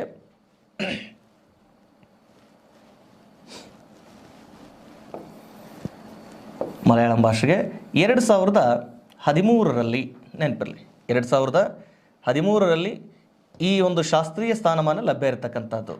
ನೆನಪಿರಲಿ, ಈ ಶಾಸ್ತ್ರೀಯ ಸ್ಥಾನಮಾನದ ವ್ಯಾಪ್ತಿ ಅಂತ ಬಂದಾಗ ಇದುವರೆಗೆ ಸುಮಾರು 6 ಭಾಷೆಗಳಿಗೆ ಶಾಸ್ತ್ರೀಯ ಸ್ಥಾನಮಾನ ಲಭ್ಯ ಇದೆ. ಆ 6 ಭಾಷೆಗಳಲ್ಲಿ 4 ಭಾಷೆಗಳಿರೋದು ಎಲ್ಲಿಪ್ಪ ಅಂತಂದರೆ ದ್ರಾವಿಡ ಭಾಷೆಯ ವ್ಯಾಪ್ತಿಯಲ್ಲಿನೇ ಇರ್ತಕ್ಕಂಥದ್ದು. ಅದರೊಳಗೆ ತಮಿಳು, ಕನ್ನಡ, ತೆಲುಗು ಮತ್ತು ಮಲಯಾಳಂ ಭಾಷೆಗೆ ಶಾಸ್ತ್ರೀಯ ಸ್ಥಾನಮಾನ ಲಭ್ಯ ಇರತಕ್ಕಂಥದ್ದು. ಇನ್ನೆರಡು ಭಾಷೆಗಳಂತ ಬಂದಾಗ ಒಂದು ಸಂಸ್ಕೃತ, ಇನ್ನೊಂದು ಸಂಸ್ಕೃತದ ನಂತರ ಇನ್ನೊಂದು ರೀಸೆಂಟಾಗಿ ನೀಡಿರ್ತಕ್ಕಂಥದ್ದು ಒಡಿಯಾ ಭಾಷೆಗೆ. ಯಾವುದು? ಒಡಿಯಾ ಭಾಷೆ. ಒಡಿಯಾ ಇದು ಒರಿಸ್ಸಾದ ಭಾಷೆ ಅಥವಾ ಕಳಿಂಗ ರಾಜ್ಯದ ಭಾಷೆಯಾಗಿರ್ತಕ್ಕಂಥದ್ದು. ಸಂಸ್ಕೃತ ಭಾಷೆಗೆ ಇದು ಕೂಡ ಹೆಚ್ಚುವರಿಗೆ ಒಂದು ಸ್ವಲ್ಪ ನೆನ್ಪಿಟ್ಕೊಳ್ಳಿ.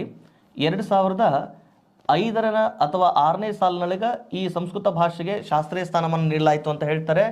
2014ರ ವ್ಯಾಪ್ತಿಯಲ್ಲಿ ಈ ಒಡಿಯಾ ಭಾಷೆಗೆ ಶಾಸ್ತ್ರೀಯ ಸ್ಥಾನಮಾನ ಲಭ್ಯ ಆಯಿತು ಅಂತಲೂ ಕೂಡ ಹೇಳ್ತಾರೆ. ಅಥವಾ 2014ರಲ್ಲಿ ಶಾಸ್ತ್ರೀಯ ಸ್ಥಾನಮಾನ ಯಾವ ಭಾಷೆಗೆ ಅಂತಂದರೆ ಒಡಿಯಾ ಭಾಷೆಗೆ.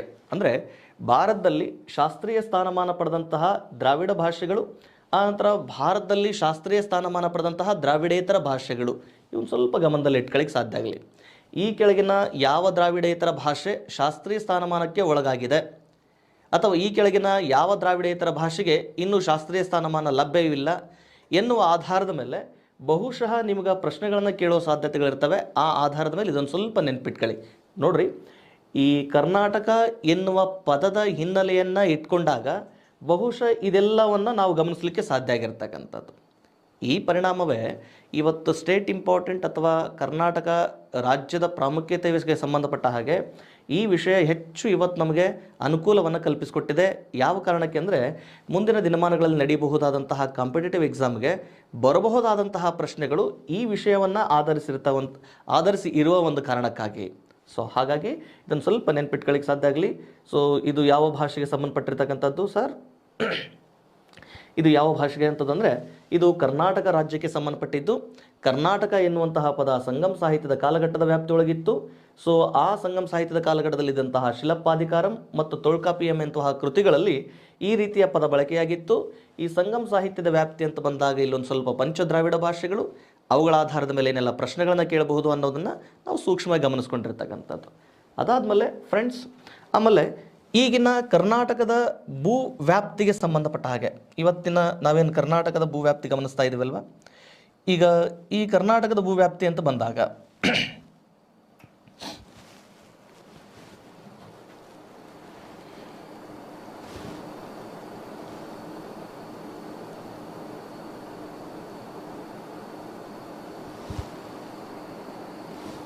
ಓಕೆ ಗಮನಿಸಿ, ಇವತ್ತು ಈ ಕರ್ನಾಟಕದ ಭೂವ್ಯಾಪ್ತಿ ಅಂತ ಬಂದಾಗ ಗಮನಿಸಿ, ಇವತ್ತು ನಮ್ಮ ರಾಜ್ಯ ಎಲ್ಲಿಂದ ಎಲ್ಲಿಯವರೆಗೆ ವ್ಯಾಪಿಸ್ಕೊಂಡಿರ್ತಕ್ಕಂಥದ್ದು ಅಂತ ಬಂದಾಗ ನೋಡ್ರಿ, ಇವತ್ತಿನ ನಮ್ಮ ಕರ್ನಾಟಕದ ಭೂ ವಿಸ್ತೀರ್ಣದ ವ್ಯಾಪ್ತಿ ಏನಿದೆಯಲ್ಲ, ಈ ಭೂವ್ಯಾಪ್ತಿಯ ಬಗ್ಗೆ ಈ ಮುಂಚೆಯೂ ಕೂಡ ನಮ್ಮ ಕರ್ನಾಟಕದ ಇತಿಹಾಸದೊಳಗೆ ಉಲ್ಲೇಖಗೊಂಡಿರ್ತಕ್ಕಂಥದ್ದು. ಬಹುಶಃ 8ನೇ ಶತಮಾನದ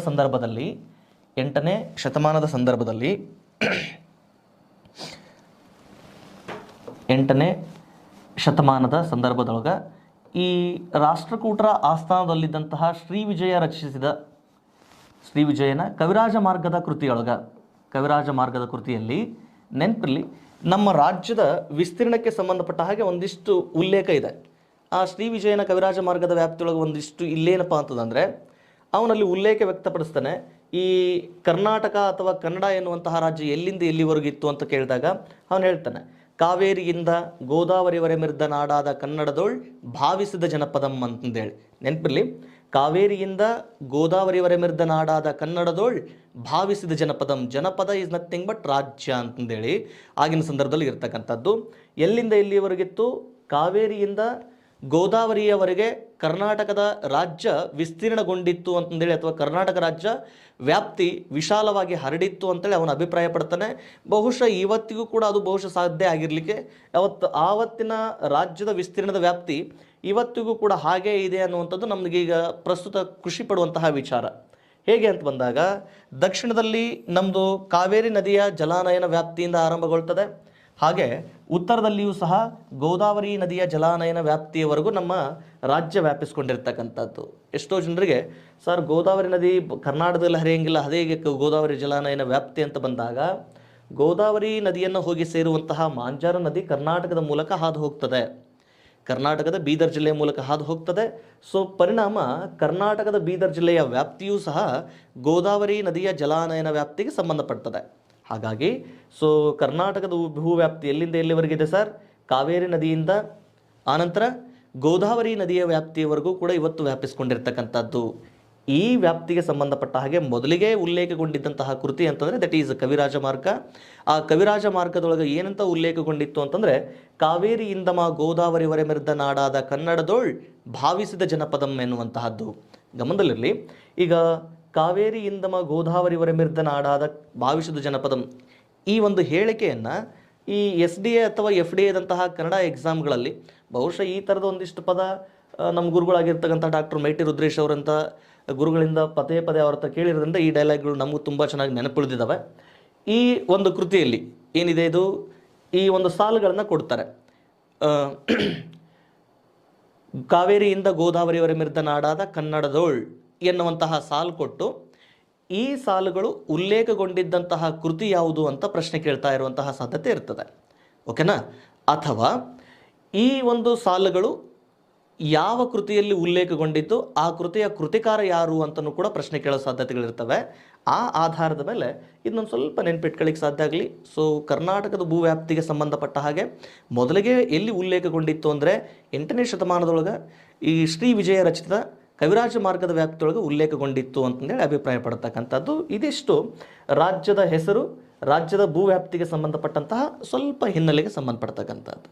ಅದಾದಮೇಲೆ ನಮ್ಮ ರಾಜ್ಯ ರಚನೆಗೆ ಸಂಬಂಧಪಟ್ಟ ಹಾಗೆ ಒಂದಿಷ್ಟು ಆಧುನಿಕ ಭಾರತದ ಇತಿಹಾಸಕ್ಕೆ ಬಂದಾಗ, ಇಲ್ಲಿ ಕರ್ನಾಟಕ ರಾಜ್ಯ ರಚನೆ ಅಥವಾ ಕರ್ನಾಟಕ ಹೇಗೆಲ್ಲ ಇದರ ಬೆಳವಣಿಗೆಗಳು ಕಂಡು ಬಂತು ಅಂತ ಬಂದಾಗ, ನೋಡ್ರಿ ಸರ್, ಇವತ್ತು ನಮ್ಮ ರಾಜ್ಯ ಕರ್ನಾಟಕ ಅಂತೇಳಿ ಎಷ್ಟು ವಿಶಾಲ ಭೂವ್ಯಾಪ್ತಿಯನ್ನು ಹೊಂದ್ಯಾದ. ಆದರೆ ಈ ಹಿಂದೆ ಒಂದಿಷ್ಟು ಗಮನಿಸ್ಕೊಂಡಾಗ ಅಥವಾ ಬ್ರಿಟಿಷರ ಆಡಳಿತಕ್ಕಂತ ಗಮನಿಸ್ಕೊಂಡಾಗ ಅಥವಾ ಮೈಸೂರು ಆಡಳಿತ ಬರೋದಕ್ಕಿಂತ ಮುಂಚೆಯ ಆಡಳಿತವನ್ನು ಗಮನಿಸ್ಕೊಂಡಾಗ ಇದಕ್ಕಿಂತಲೂ ಹೆಚ್ಚು ವಿಶಾಲ ವ್ಯಾಪ್ತಿಯನ್ನು ಹೊಂದಿತ್ತು ಅನ್ನೋದು ಕೂಡ ಸತ್ಯ. ಆದರೆ ಆನಂತರ ದಿನಮಾನಗಳಲ್ಲಾದಂತಹ ಬೆಳವಣಿಗೆಗಳು ಏನು, ಆ ಬೆಳವಣಿಗೆಗಳು ನಮಗೇನು ಪ್ರಶ್ನೆಗಳನ್ನು ಕೇಳ್ತವೆ ಅಂತ ಬಂದಾಗ, ಈಗ ಒಂದು ಸ್ವಲ್ಪ ಇಲ್ಲಿ ಆಧುನಿಕ ಕರ್ನಾಟಕ ಇತಿಹಾಸವನ್ನು ಒಂದು ಸ್ವಲ್ಪ ಗಮನಿಸಿ ಇಲ್ಲಿ ಮತ್ತೆ ಕರ್ನಾಟಕ ರಾಜ್ಯ ರಚನೆಗೆ ಸಂಬಂಧಪಟ್ಟ ಹಾಗೆ 1799ರ ಘಟನೆಯಿಂದ ಮತ್ತೆ ರಾಜ್ಯ ರಚನೆಯ ಬೆಳವಣಿಗೆ ಹಂತಗಳಲ್ಲಿ ಮತ್ತೆ ಸಾಕಷ್ಟು ಬದಲಾವಣೆಗಳಾಗ್ತವೆ. 1799ರ ಘಟನೆ, ಈ 1799ರ ಘಟನೆ ಏನಪ್ಪ ಅಂತಂದರೆ, ಸುಮಾರು ಎಲ್ಲ ಜನರಿಗೆ ಗೊತ್ತಿದೆ, 4ನೇ ಆಂಗ್ಲೋ ಮೈಸೂರು ಯುದ್ಧ ಅಂಥೇಳಿ. 4ನೇ ಆಂಗ್ಲೋ ಮೈಸೂರು ಯುದ್ಧ. ಸೊ ಈ 4ನೇ ಆಂಗ್ಲೋ ಮೈಸೂರು ಯುದ್ಧದ ಪರಿಣಾಮಗಳೇನಾಗಿದೆ ಎಲ್ಲರಿಗೂ ಗೊತ್ತಿದೆ. ಆಂಗ್ಲೋ ಮೈಸೂರು ಯುದ್ಧದ ಪರಿಣಾಮ, ಈ ಮೈಸೂರು ಸಂಸ್ಥಾನದ ಅರಸಾಗಿದ್ದಂತಹ ಅಥವಾ ಮೈಸೂರು ಸಾಮ್ರಾಜ್ಯಕ್ಕೆ ವ್ಯಾಪ್ತಿಯನ್ನು ಅಥವಾ ಮೈಸೂರು ಅರಸನಾಗಿದ್ದಂತಹ ಟಿಪ್ಪು ಸುಲ್ತಾನ್ ಏನಾಗ್ತಾನೆ, ಈ 4ನೇ ಆಂಗ್ಲೋ ಮೈಸೂರು ಯುದ್ಧದಲ್ಲಿ ಬ್ರಿಟಿಷರ ವಿರುದ್ಧ ಹೋರಾಡಿ ಸೋತು ಮರಣವನ್ನು ಅಪ್ತಾನೆ. ಆ ಪರಿಣಾಮ ಏನಾಗಿದೆ ಅನ್ನೋದೇ ಈಗ ನಾವು ಗಮನಿಸಬೇಕಾಗ್ತಕ್ಕಂಥದ್ದು. ಗಮನಿಸಿ ಸರ್, ಈ ಆಂಗ್ಲೋ ಮೈಸೂರು ಯುದ್ಧ ಈ ಟಿಪ್ಪು ಸುಲ್ತಾನನ್ನು ಸೋಲಿಸಬೇಕು ಅನ್ನೋ ಕಾರಣಕ್ಕೆ ಬ್ರಿಟಿಷ್ ಸೈನ್ಯ ಏನು ಮಾಡಿರ್ತದೆ, ಒಂದಿಷ್ಟು ಒಕ್ಕೂಟಗಳನ್ನು ರಚನೆ ಮಾಡಿಕೊಂಡು ಈ ಸುತ್ತುವರೆದೇ ಇರುವಂತಹ ಅಥವಾ ಮೈಸೂರು ಸಂಸ್ಥಾನ ಅಥವಾ ಈ ಟಿಪ್ಪು ಸುಲ್ತಾನನ ಆಳ್ವಿಕೆಯ ಸುತ್ತುವರೆದಿದ್ದಂತಹ ರಾಜ್ಯಗಳ ಜೊತೆ ಅಥವಾ ಪ್ರಾಂತ್ಯಗಳ ಜೊತೆ ಒಂದಿಷ್ಟು ಒಪ್ಪಂದಗಳನ್ನು ಮಾಡಿಕೊಂಡು ಈ ಟಿಪ್ಪು ಸುಲ್ತಾನನ ವಿರುದ್ಧ ಹೋರಾಟಕ್ಕೆ ಅವ್ರನ್ನ ಬಳಕೆ ಮಾಡ್ಕೊಳ್ತಾರೆ. ಅದರ ಪರಿಣಾಮ ಏನಾಗುತ್ತೆ, ಈ ಆಂಗ್ಲೋ ಮೈಸೂರು ಯುದ್ಧದ ನಂತರ ಅಖಂಡ ವಿಶಾಲ ಮೈಸೂರು ರಾಜ್ಯದ ವ್ಯಾಪ್ತಿ ಏನಾಗ್ತದೆ, 4 ಭಾಗಗಳಾಗಿ ಹರಿದು ಹಂಚೋಗ್ತದೆ. ನೆನಪಿರಲಿ, ಈ 1799ರ ಆಂಗ್ಲೋ ಮೈಸೂರು ಯುದ್ಧದ ಪರಿಣಾಮ ಏನು ಅಂದರೆ, ಅಖಂಡ ಕರ್ನಾಟಕ ರಾಜ್ಯ ಅಥವಾ ವಿಶಾಲ ಕರ್ನಾಟಕ ರಾಜ್ಯದ ವ್ಯಾಪ್ತಿ ಸುಮಾರು 4 ವಿಭಾಗಗಳಾಗಿ ಹರಿದು ಹಂಚ್ಕೊಂಡು ಹೋಗ್ತದೆ.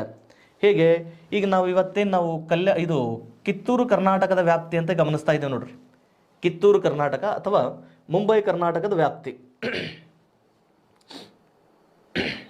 ಮುಂಬೈ ಕರ್ನಾಟಕದ ವ್ಯಾಪ್ತಿ ಅಂತ ಏನು ಗಮನಿಸ್ತಾ ಇದ್ದಾವೆ, ಈ ಮುಂಬೈ ಕರ್ನಾಟಕದ ವ್ಯಾಪ್ತಿ ಬಹುಶಃ ಆಗಿನ ಸಂದರ್ಭದೊಳಗೆ ಏನಾಯಿತು ಅಂತಂದರೆ ಈ ಮರಾಠರ ಪೇಶ್ವೆಯ ಆಡಳಿತಕ್ಕೆ ಒಳಪಟ್ಟುಬಿಡ್ತು. ಆನಂತರ ಇನ್ನು ಇವತ್ತು ನಾವೇನು ಕಲ್ಯಾಣ ಕರ್ನಾಟಕ ಅಂತ ವ್ಯಾಪ್ತಿಗೆ ಗುರುತಿಸ್ತಾ ಇದ್ದಾವೆ, ಈ ಕಿತ್ತೂರು ಕರ್ನಾಟಕ ಮೊದಲು ಬಾಂಬೆ ಕರ್ನಾಟಕ ಅಂತಂದೇಳಿ ಗುರುತಿಸಲಾಗ್ತಾ ಇತ್ತು. ಇದು ರೀಸೆಂಟಾಗಿ ಇದನ್ನು ನಾವು ಏನಂತ ಕರಿತೀವಿ, ಬಾಂಬೆ ಕರ್ನಾಟಕ ಅಂತಂದೆ ಕಿತ್ತೂರು ಕರ್ನಾಟಕ ಅಂತೇಳಿ ಘೋಷಣೆ ಮಾಡ್ಕೊಂಡಿದ್ದಾವೆ. ಕಿತ್ತೂರು ಉತ್ಸವದ ಸಂದರ್ಭದೊಳಗೆ ರಾಜ್ಯದ ಮುಖ್ಯಮಂತ್ರಿಗಳು ಇದನ್ನು ಬಾಂಬೆ ಕರ್ನಾಟಕ ಅಲ್ಲ ಕಿತ್ತೂರು ಕರ್ನಾಟಕ ಅಂತ ಘೋಷಣೆ ಮಾಡಿದ್ದು ಇತ್ತೀಚಿನ ಬೆಳವಣಿಗೆ. ಸೊ ಮೊದಲೇನಾಗಿತ್ತು, ಇದು ಪೇಶ್ವೆಗಳ ಆಡಳಿತದ ವ್ಯಾಪ್ತಿಗೆ ಒಳಪಡಿತು. ಆನಂತರ ಈ ಹೈದರಾಬಾದ್ ಕರ್ನಾಟಕದ ವ್ಯಾಪ್ತಿ ಏನೈತಲ್ವ, ಈ ಹೈದರಾಬಾದ್ ನಿಜಾಮನಿಗೆ ವ್ಯಾಪ್ತಿಗೆ ಒಳಪಡಿತು. ಆನಂತರ ಈ ಕೂರ್ಗ್ ಪ್ರಾಂತ್ಯ ಏನಾಯಿತು, ಇದು ಸ್ವತಂತ್ರವಾಗಿ ಉಳಿತು. ಆನಂತರ ಒಂದಿಷ್ಟು ಭೂಭಾಗ 9 ಜಿಲ್ಲೆಗಳನ್ನು ಒಳಗೊಂಡಿದ್ದಂತಹ ಭೂಭಾಗ 9 ಜಿಲ್ಲೆಗಳನ್ನು ಒಳಗೊಂಡಿದ್ದಂತಹ ಭೂಭಾಗ ಅದು ಈ ಮೈಸೂರು ಒಡೆಯರ ಆಡಳಿತದ ವ್ಯಾಪ್ತಿಗೆ ಸೇರ್ಪಡೆಗೊಳ್ತು. ಆನಂತರ ಒಂದಿಷ್ಟು ಭೂಭಾಗ ಈ ಬಳ್ಳಾರಿ ಆನಂತರ ದಕ್ಷಿಣ ಕನ್ನಡಗಳಂತಹ ದಕ್ಷಿಣ ಕನ್ನಡದಂತಹ ಜಿಲ್ಲೆಗಳ ವ್ಯಾಪ್ತಿ ಏನಾಯಿತು, ಇದು ಮದ್ರಾಸ್ ಪ್ರಾಂತ್ಯಕ್ಕೆ ಒಳಪಡಿತು. ನೆನಪಿರಲಿ, ಯಾವ್ಯಾವ ವ್ಯಾಪ್ತಿ ಯಾವ್ಯಾವ ಆಡಳಿತದ ವ್ಯಾಪ್ತಿಗೆ ಸಂಬಂಧಪಡ್ತು ಅಂತ ಬಂದಾಗ ಹೈದರಾಬಾದ್ ಕರ್ನಾಟಕದ ವ್ಯಾಪ್ತಿ ಇದು ಹೈದರಾಬಾದ್ ನಿಜಾಮನ ವ್ಯಾಪ್ತಿಗೆ ಒಳಪಡ್ತು. ಈಗಿನ ಬಾಂಬೆ ಕರ್ನಾಟಕ, ಈಗಿನ ಕಿತ್ತೂರು ಕರ್ನಾಟಕ, ಆಗಿನ ಬಾಂಬೆ, ಈ ವ್ಯಾಪ್ತಿ ಏನಾಯ್ತಪ್ಪ ಅಂತಂದರೆ ಪೇಶ್ವೆಗಳ ಆಡಳಿತಕ್ಕೆ ಒಳಪಡಿತು. ಕೂರ್ಗ್ ಸ್ವತಂತ್ರ ರಾಜ್ಯ ಆಗಿತ್ತು ಅಥವಾ ಸ್ವತಂತ್ರ ಪ್ರಾಂತ್ಯ ಆಗಿ ಸ್ವತಂತ್ರಗೊಳ್ತು. ಆನಂತರ 9 ಜಿಲ್ಲೆಗಳನ್ನು ಒಳಗೊಂಡಿದ್ದಂತಹ ಮೈಸೂರು ಪ್ರಾಂತ್ಯ, ಇದು ಮೈಸೂರು ಒಡೆಯರ ಆಡಳಿತಕ್ಕೆ ಒಳಪಡ್ತಕ್ಕಂಥದ್ದು. ದೆನ್ ನೆಕ್ಸ್ಟ್ ಬಳ್ಳಾರಿ ಇದೇನಾಯಿತು, ಬಳ್ಳಾರಿ ಮತ್ತು ದಕ್ಷಿಣ ಕನ್ನಡ ಇದು ಮದ್ರಾಸ್ ಪ್ರಾಂತ್ಯಕ್ಕೆ ಸೇರ್ಪಡೆಗೊಳ್ತು. ಹೀಗೆ ಅಂದರೆ ಒಟ್ಟಾರೆಯಾಗಿದ್ದಂತಹ ಕರ್ನಾಟಕದ ಭೂವ್ಯಾಪ್ತಿ ಏನಾಯಿತು ಅಂತಂದರೆ ಹರಿದು ಹಂಚಿಕೊಂಡು ಅದೇನಾಯಿತು, ವಿಸ್ತಾರದ ವ್ಯಾಪ್ತಿಯನ್ನು ಕಡಿಮೆಗೊಳಿಸಲಾಯಿತು. ಸೊ 1799 ಯುದ್ಧದ ಪರಿಣಾಮ ಏನಾಯಿತು ಅಂದರೆ ಅಖಂಡ ಕರ್ನಾಟಕ ಏನಾಯಿತು, ಹರಿದು ಹಂಚ್ಕೊಂಡು ಹೋಯಿತು. ಕೇವಲ 9 ಜಿಲ್ಲೆಗಳನ್ನು ಒಳಗೊಂಡಿದ್ದಂತಹ ಮೈಸೂರು ಪ್ರಾಂತ್ಯ ಮಾತ್ರ ಆವಾಗ ಮೈಸೂರು ರಾಜ್ಯ ಅಥವಾ ಕರ್ನಾಟಕ ಅಂತಂದೇಳಿ ಗುರುತಿಸ್ಕೊಂಡು ಅಷ್ಟೇ ಉಳಿಯೋದಕ್ಕೆ ಸಾಧ್ಯ ಆಯಿತು. ಇದು ಎಲ್ಲಿಯವರೆಗೆ ಇಷ್ಟೇ ಉಳಿದಿತ್ತು ಅಂತಂದರೆ 1956ರಲ್ಲಿ ಆದಂತಹ ಬೆಳವಣಿಗೆಗಳ ವ್ಯಾಪ್ತಿಯವರೆಗೂ ಇಷ್ಟೇ ನಮ್ಮ ಕರ್ನಾಟಕದ ವ್ಯಾಪ್ತಿ ಆಗಿತ್ತು. ನೋಡ್ರಿ, ಕರ್ನಾಟಕದ ವಿಶಾಲ ವ್ಯಾಪ್ತಿ ಇಷ್ಟೆಲ್ಲ ಇದ್ದರೂ, ಕನ್ನಡ ಭಾಷಿಗರು ಇಷ್ಟೆಲ್ಲ ವ್ಯಾಪ್ತಿಯೊಳಗೆ ಮಾತನಾಡೋರು ಇದ್ದರೂ ಸಹ ಈ ವ್ಯಾಪ್ತಿ ಅಥವಾ ಕರ್ನಾಟಕದ ಒಕ್ಕೂಟ ಏನಾಯಿತು, ಬೇರೆ ಬೇರೆ ಬೇರೆ ಬೇರೆ ಕಡೆ ವಿಭಾಗವಾಗಿ ಹಂಚ್ಕೊಂಡು ಹರಿದುಕೊಂಡು ಹೋಗಿಬಿಡ್ತು. ಇವೆಲ್ಲವನ್ನು ಮತ್ತೆ ಒಂದು ಸೇರಿಸಿ ಇದೊಂದು ಕರ್ನಾಟಕ ಅಥವಾ ಕರ್ನಾಟ ರಾಜ್ಯ ಅಂತಂದೇಳಿ ಮಾಡಬೇಕನ್ನೋದಕ್ಕೆ ಸಾಕಷ್ಟು ಸಾಹಿತಿಗಳ ಹೋರಾಟಗಾರರ ಶ್ರಮ ಇಲ್ಲಿ ತುಂಬ ಮುಖ್ಯವಾಗಿ ಗಮನಿಸ್ತಕ್ಕಂಥದ್ದು. ಆ ರೀತಿಯ ಕೆಲವೊಂದು ಬೆಳವಣಿಗೆಗಳು ಅಂತ ಬಂದಾಗ ನೆನಪಿರಲಿ, ಕರ್ನಾಟಕ ರಾಜ್ಯ ರಚನೆಗೆ ಸಂಬಂಧಪಟ್ಟ ಹಾಗೆ ಅಥವಾ ಕರ್ನಾಟಕದ ಏಕೀಕರಣಕ್ಕೆ ಸಂಬಂಧಪಟ್ಟ ಹಾಗೆ ನಡೆದಂತಹ ಹೋರಾಟಗಳಲ್ಲಿ ಕೆಲವೊಂದು ಘಟನೆಗಳನ್ನು ನಾವು ಗಮನಿಸ್ಕೊಳ್ಳೋದಾದರೆ, ಅಥವಾ ಈ ಯಾವೆಲ್ಲ ಕೆಲವೊಂದು ಘಟನೆಗಳು ಕರ್ನಾಟಕವನ್ನು ಮತ್ತೆ ಒಂದುಗೂಡಿಸ್ಲಿಕ್ಕೆ ಪ್ರಯತ್ನ ಮಾಡಿದ್ವು ಅನ್ನುವಂತಹ ಅಂಶಗಳನ್ನು ಗಮನಿಸ್ಕೊಂಡಾಗ ಕೆಲವೊಂದು ಅಂಶಗಳನ್ನ ಇಲ್ಲಿ ಗಮನಿಸ್ಕೊಳ್ಳೋಣ. ಬಹುಶಃ ಅವುಗಳು ನಮಗೆ ಪ್ರಶ್ನೆ ಕೇಳೋ ಸಾಧ್ಯತೆ ಇರ್ತದೆ.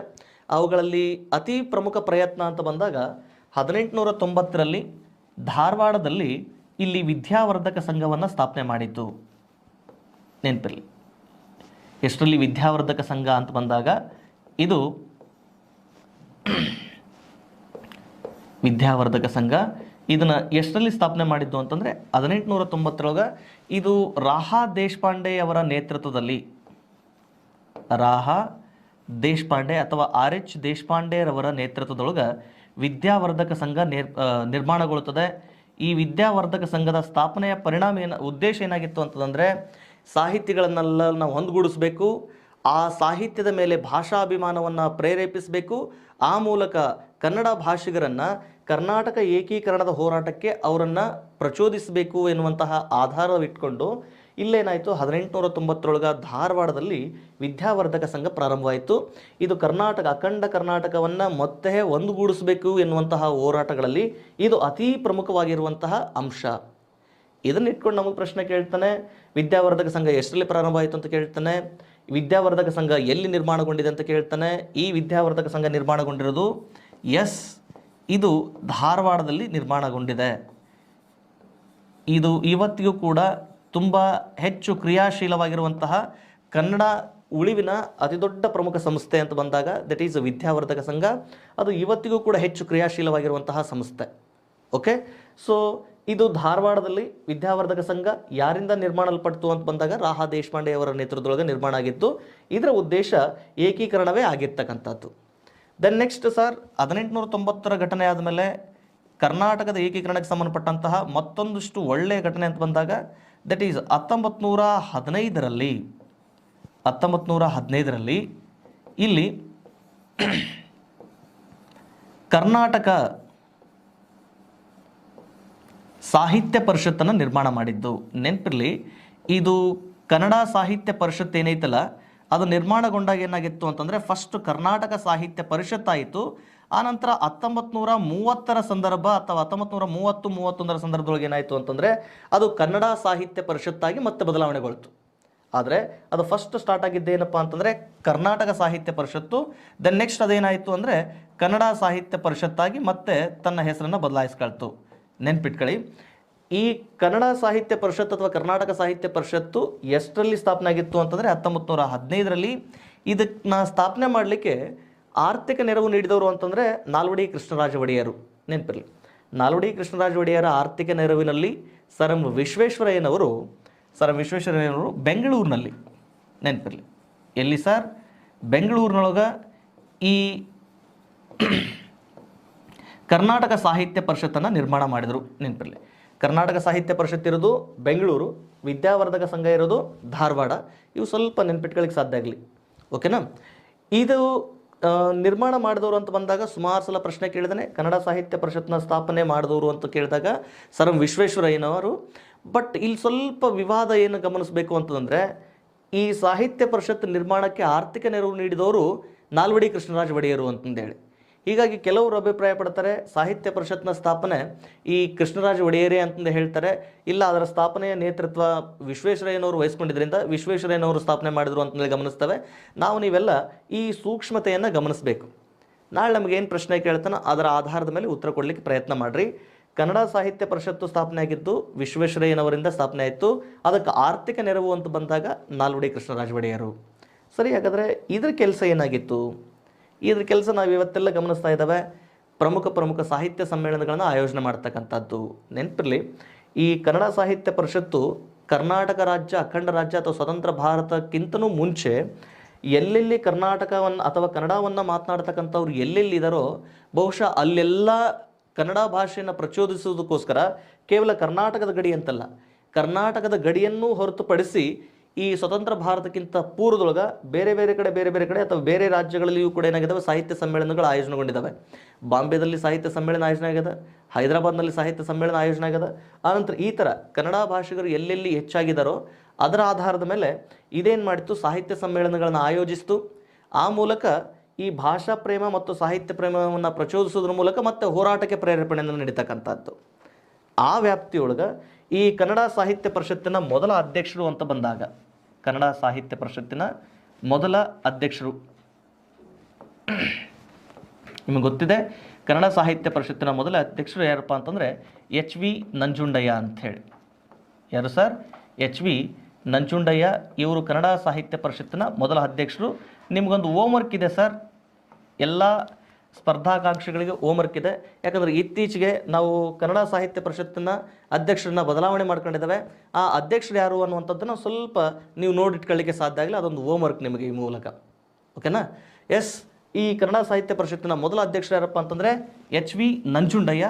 ಈ ಎಚ್ ವಿ ನಂಜುಂಡಯ್ಯರವರೇ ಈ ಕನ್ನಡ ಸಾಹಿತ್ಯ ಪರಿಷತ್ತು ಆಯೋಜನೆ ಮಾಡುವಂತಹ ಈ ಸಾಹಿತ್ಯ ಸಮ್ಮೇಳನಗಳ ಮೊದಲ 2 ಸಾಹಿತ್ಯ ಸಮ್ಮೇಳನಗಳ ಅಧ್ಯಕ್ಷತೆಯನ್ನು ವಹಿಸ್ಕೊಂಡಿದ್ದರು. 1915, 1916ರಲ್ಲಿ ಎರಡೂ ನಡೆದಿದ್ದಿಲ್ಲಪ್ಪ ಅಂತಂದರೆ ಬೆಂಗಳೂರೊಳಗೆ.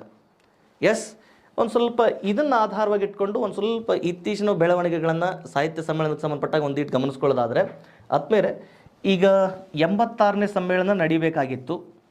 ಇನ್ನೂ ಅದು ಕನ್ಫರ್ಮ್ ಆಗಿಲ್ಲ. ಇದು ನಡೀತಾ ಇರುವಂಥದ್ದು ಎಲ್ಲಿ ಅಂತಂದರೆ ಹಾವೇರಿಯಲ್ಲಿ ಈ 86ನೇ ಸಮ್ಮೇಳನ ನಡೆಸಬೇಕು ಅಂತಂದೇಳಿ ನಿರ್ಧಾರ ಮಾಡಿದ್ದಾರೆ.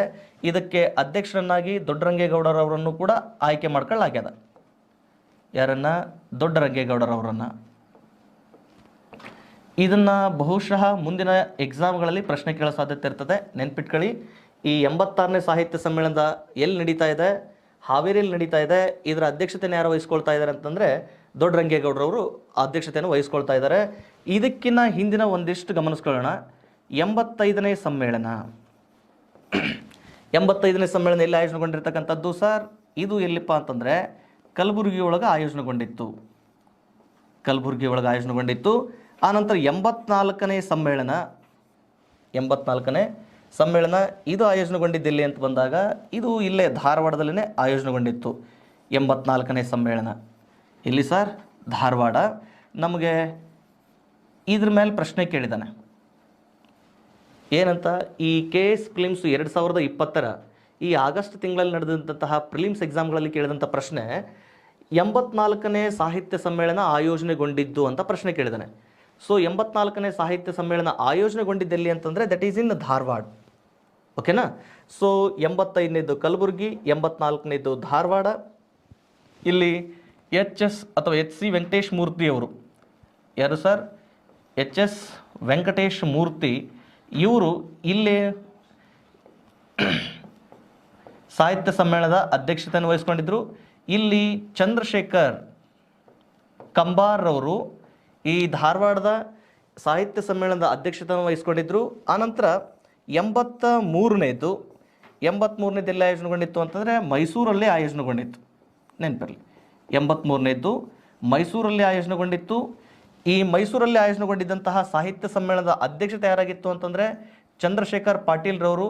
ಸೊ ನಮ್ಮ ಕರ್ನಾಟಕದ ಅತಿ ಮುಖ್ಯ ಆಸ್ತಿ ಚಂಪಾ ಇವರು ಇತ್ತೀಚೆಗೆ ನಮ್ಮನ್ನೆಲ್ಲರನ್ನ ಅಗಲಿದ್ದು. ಇವರು ಯಾವ ಸಾಹಿತ್ಯ ಸಮ್ಮೇಳನಕ್ಕೆ ಅಧ್ಯಕ್ಷತೆಯನ್ನು ವಹಿಸ್ಕೊಂಡಿದ್ರು ಅಂದರೆ ಮೈಸೂರು ಸಾಹಿತ್ಯ ಸಮ್ಮೇಳನ ಅಥವಾ 83ನೇ ಕನ್ನಡ ಸಾಹಿತ್ಯ ಸಮ್ಮೇಳನ ಅಧ್ಯಕ್ಷತೆಯನ್ನು ವಹಿಸ್ಕೊಂಡಿದ್ರು. ಇದರ ಹಿನ್ನೆಲೆ ಅಂತ ಬಂದಾಗ 82ನೇದು ರಾಯಚೂರಲ್ಲಿ, 81ನೇದು ಶ್ರವಣ ಬೆಳಗೊಳದ ವ್ಯಾಪ್ತಿಯೊಳಗೆ ಆಯೋಜನೆಗೊಂಡಿತ್ತು. ಇದನ್ನು ಸ್ವಲ್ಪ ಗಮನದಲ್ಲಿ ಇಟ್ಕೊಳ್ಳಿಕ್ಕೆ ಸಾಧ್ಯ ಆಗಲಿ. ಎಸ್, ಇವೆಲ್ಲವನ್ನು ಸ್ವಲ್ಪ ಗಮನದಲ್ಲಿರಲಿ. 86ನೇದು, 85, ಆನಂತರ 84ನೇದು, ದೆನ್ ನೆಕ್ಸ್ಟ್ 83ನೇದು, 82, 81. ಯಾಕಂದರೆ ತೀರ ಇತ್ತೀಚಿನ ಒಂದಿಷ್ಟು ಏನು ಕೇಳಿದಾನೆ, ಇದನ್ನ ಯಾಕೆ ಇಲ್ಲಿ ಒಂದು ಸ್ವಲ್ಪ ಇವುಗಳ ಸಂಖ್ಯೆಯನ್ನೇ ಗಮನದಲ್ಲಿ ಇಟ್ಕೊಂಡು ಹೇಳ್ತಾ ಇರೋದು ಅಂತಂದರೆ ನಮಗೆ ರೀಸೆಂಟಾಗಿ ಪ್ರಶ್ನೆ ಕೇಳಿದ್ದೇನಪ್ಪ ಅಂದರೆ 84ನೇ ಸಾಹಿತ್ಯ ಸಮ್ಮೇಳನ ಎಲ್ಲಿ ಆಯೋಜನೆಗೊಂಡಿತ್ತು ಅಂತಂದೇಳಿ. ಆ ಆಧಾರದ ಮೇಲೆ ಯಾವೆಲ್ಲ ಸಾಹಿತ್ಯ ಸಮ್ಮೇಳನಗಳು ಯಾವ್ಯಾವ ನಡೆದಿದ್ದಾವೆ ಅನ್ನೋದನ್ನು ಒಂದು ಸ್ವಲ್ಪ ಗಮನದಲ್ಲಿ ಇಟ್ಕೊಳ್ಳಿಕ್ಕೆ ಸಾಧ್ಯ ಆಗಲಿ. ಸೊ ನೆನಪಿರಲಿ ಸರ್, 86ನೇದು ಇನ್ನೂ ಆಯೋಜನೆ ಆಗಬೇಕಾಗ್ಯದ. ಇದಕ್ಕೆ ಆಲ್ರೆಡಿ ಸ್ಥಳ ನಿರ್ಧಾರಗೊಂಡಿರ್ತಕ್ಕಂಥದ್ದು ಹಾವೇರಿಯಲ್ಲಿ. 85ನೇದು ಎಲ್ಲಿ ನಡೆದಿತ್ತು? ಕಲಬುರಗಿ ಒಳಗೆ. ಎಸ್, ಆನಂತರ 84ನೇದು ಧಾರವಾಡದಲ್ಲಿ ಆಯೋಜನೆಗೊಂಡಿತ್ತು. Yes sir. ದೆನ್ ನೆಕ್ಸ್ಟ್ 83ನೇದಲ್ಲಿ ಆಯೋಜನೆಗೊಂಡಿತ್ತು. ದಿಸ್ ಈಸ್ ಇನ್ ಮೈಸೂರಲ್ಲಿ ಆಯೋಜನೆಗೊಂಡಿತ್ತು, ಗಮನಿಸಿ. ದೆನ್ ನೆಕ್ಸ್ಟ್ 82ನೇದು ಇದು ಎಲ್ಲಿ ಆಯೋಜನೆಗೊಂಡಿದ್ದು ಅಂತಂದರೆ ಇದು ರಾಯಚೂರಲ್ಲಿ ಆಯೋಜನೆಗೊಂಡಿತ್ತು. ದೆನ್ ನೆಕ್ಸ್ಟು 81ನೇದು ಆಯೋಜನೆಗೊಂಡಿದ್ದು ಶ್ರವಣ ಬೆಳಗೊಳದಲ್ಲಿ. 81ನೇದಲ್ಲಿ ಸರ್ ಶ್ರವಣ ಬೆಳಗೊಳದಲ್ಲಿ. ನೆನಪಿರಲಿ, ಈ ಶ್ರವಣ ಬೆಳಗೊಳದೊಳಗೆ ನಡೆದಂತಹ ಸಾಹಿತ್ಯ ಸಮ್ಮೇಳನದ ಅಧ್ಯಕ್ಷತೆ ಏನಪ್ಪ ಅಂತಂದರೆ ಇಲ್ಲಿ ಸಿದ್ಧಲಿಂಗಯ್ಯರವರು ಅಧ್ಯಕ್ಷತೆಯನ್ನು ವಹಿಸ್ಕೊಂಡಿದ್ದರು. ಬಂಡಾಯ ಸಾಹಿತಿ ಅಥವಾ ದಲಿತ ಸಾಹಿತಿ ಅಂತಂದೇಳಿ ಕರೀತವೆ. ನಮ್ಮ ಕನ್ನಡದ ಅತಿ ಮುಖ್ಯ ಆಸ್ತಿ. ಇವ್ರನ್ನೂ ಕೂಡ ನಾವು ಕರೋನಾದ ಸಮಯದೊಳಗೆ ನಾವು ಕಳ್ಕೊಂಡಿದ್ದು. ಇಲ್ಲಿಯೂ ಕೂಡ ದುಃಖಕರ ವಿಷಯ. ಇವ್ರದ್ದು ಬಂಡಾಯ ಸಾಹಿತ್ಯ, ಇವರ ಸಾಹಿತ್ಯದ ಸಾಲುಗಳಿದ್ದಾವೆ. ಇವರ ಕೃತಿಯೊಳಗೆ ಊರುಕೆರೆ ಅನ್ನೋ ಕೃತಿಯೊಳಗೆ ಒಂದಿಷ್ಟು ಸಾಹಿತ್ಯದ ಕೃತಿಗಳಿದ್ದಾವೆ. ಈ ಬಂಡಾಯ ಸಾಹಿತ್ಯ ಮೇಲ್ವರ್ಗದವ್ರನ್ನ ಹೇಗೆ ಅವರು ಹೇಳ್ತಾ ಇದ್ರು ಅಂತ ಬಂದಾಗ, ಅಥವಾ ಹೇಗೆ ಅವರು ಈ ಒಂದು ತುಳಿತಕ್ಕೊಳಗಾದವರ ಪರವಾಗಿ ಕೆಲವೊಂದು ಪದಗಳನ್ನು ಹೇಗೆ ಬಳಕೆ ಮಾಡ್ತಾ ಇದ್ರು ಅನ್ನೋ ಆಧಾರದ ಮೇಲೆ ಇವರ ಆತ್ಮಚರಿತೆ ಅಥವಾ ಆತ್ಮಕೃತಿ ಈ ಊರುಕೇರಿ ವ್ಯಾಪ್ತಿಯೊಳಗೆ ಒಂದಿಷ್ಟು ಲೈನ್ಗಳನ್ನು ಬಳಕೆ ಮಾಡ್ತಾರೆ. ಮೇಲ್ವರ್ಗದವ್ರನ್ನ ಗಮನದಲ್ಲಿಟ್ಕೊಂಡು ಈ ದೇವಾಲಯಗಳನ್ನ ನಿರ್ಮಾಣ ಮಾಡುವ ಆಧಾರದ ಮೇಲೆ ಇಕ್ಕರ್ಲ ಹೊಡಿರ್ಲ, ಈ ನನ್ನ ಮಕ್ಕಳ ಚರ್ಮ ಹೆಬ್ಬರ್ಲ, ದೇವ್ರಿಲ್ಲಂತವ್ರೆ ಓಣಿಗೊಂದು ಗುಡಿ ಕಟ್ಟಿಸ್ತಾವ್ರೆ ಅಂತಂದೇಳಿ ಅವರ ತಮ್ಮ ಈ ಆಕ್ರೋಶವನ್ನು ತಮ್ಮ ಸಾಹಿತ್ಯದ ಮೂಲಕ ಈ ರೀತಿಯಾಗಿ ಬಿಂಬಿಸ್ತಿರ್ತಕ್ಕಂಥದ್ದು. ಬಟ್ ನಮ್ಮ ದುರಾದೃಷ್ಟ ಏನಪ್ಪ ಅಂದರೆ ಪ್ರಸ್ತುತ ಸಿದ್ಧಲಿಂಗಯ್ಯರವರನ್ನು ಕಳ್ಕೊಂಡಿರ್ತಕ್ಕಂಥದ್ದು. ಸೊ ಸಿದ್ಧಲಿಂಗಯ್ಯವರು ಎಷ್ಟನೇ ಸಾಹಿತ್ಯ ಸಮ್ಮೇಳನ? 81ನೇ ಸಾಹಿತ್ಯ ಸಮ್ಮೇಳನ ಅಧ್ಯಕ್ಷತೆ ಆಗಿದ್ದರು. ಎಲ್ಲಿಪ್ಪ ಅಂದರೆ ಇದು ಶ್ರವಣ ಬೆಳಗೊಳದೊಳಗೆ. ರಾಯಚೂರಿನೊಳಗೆ ಅಧ್ಯಕ್ಷತೆ ಯಾರ್ದಪ್ಪ ಅಂತಂದರೆ ಬರಗೂರು ರಾಮಚಂದ್ರಪ್ಪರವರು ಇಲ್ಲಿ ಅಧ್ಯಕ್ಷತೆಯನ್ನು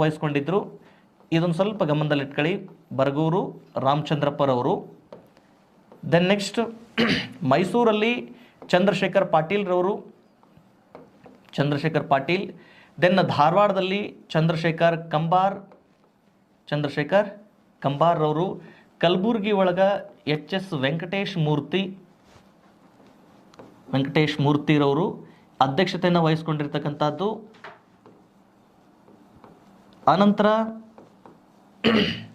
ಹಾವೇರಿಯ ಅಧ್ಯಕ್ಷತೆಯನ್ನು ವಹಿಸ್ಕೊಳ್ಳೋರು ಇದ್ದಾರೆ ದೊಡ್ಡರಂಗೇಗೌಡರವ್ರನ್ನ ಈಗ ಈ ಸಾಹಿತ್ಯ ಸಮ್ಮೇಳನದ ಅಧ್ಯಕ್ಷರನ್ನಾಗಿ ಆಯ್ಕೆ ಮಾಡಿದ್ದಾರೆ, ನೆನ್ಪಿಟ್ಕೊಳ್ಳಿ. ಈಗ ನೆಕ್ಸ್ಟು 86ನೇ ಸಾಹಿತ್ಯ ಸಮ್ಮೇಳನ ಆಯೋಜನೆ ಆಗಬೇಕಾಗಿರೋದು ಎಲ್ಲಿಪ್ಪ ಅಂತಂದರೆ ಹಾವೇರಿ ಒಳಗೆ. ಇದನ್ನು ಸ್ವಲ್ಪ ಗಮನದಲ್ಲಿ ಇಟ್ಕೊಳ್ಳಿಕ್ಕೆ ಸಾಧ್ಯ ಆಗಲಿ.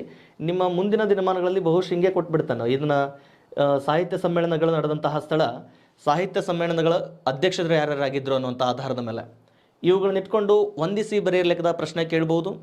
ಇಲ್ಲ ಇವುಗಳಲ್ಲಿ ಯಾವುದು ಸರಿಯಾಗಿ ಹೊಂದಾಣಿಕೆ ಆಗುತ್ತೆ ಅಥವಾ ಯಾವುದು ಸರಿಯಾಗಿ ಹೊಂದಾಣಿಕೆ ಆಗುವುದಿಲ್ಲ ಅನ್ನೋ ಆಧಾರದ ಮೇಲೂ ಕೂಡ ಪ್ರಶ್ನೆ ಕೇಳೋ ಸಾಧ್ಯತೆಗಳು ಇರ್ತವೆ.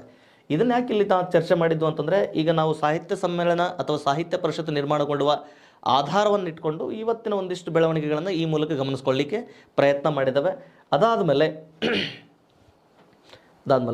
ದ ನೆಕ್ಸ್ಟ್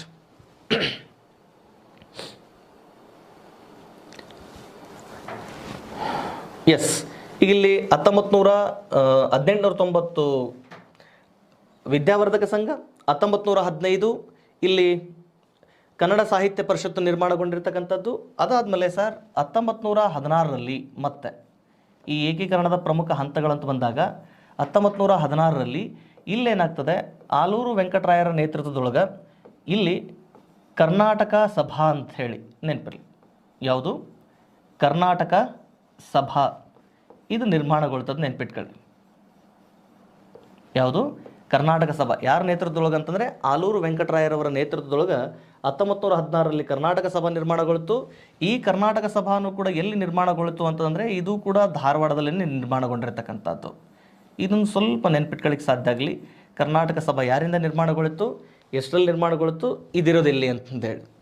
ಇದಾದಮೇಲೆ ಸರ್ ಮತ್ತೆ ಈ ಕರ್ನಾಟಕ ಏಕೀಕರಣದ ಹೋರಾಟಕ್ಕೆ ಸಂಬಂಧಪಟ್ಟ ಹಾಗೆ ಅತಿ ಪ್ರಮುಖ ಘಟನೆ ಅಂತ ಬಂದಾಗ 1924ರ ಘಟನೆ ನಾವೆಲ್ಲರೂ ಗಮನಿಸ್ತೇವೆ. 1924 ಅಂತಂದರೆ ಬೆಳಗಾವಿ ಅಧಿವೇಶನವನ್ನು ಮಾತ್ರ ಗಮನಿಸ್ತೇವೆ.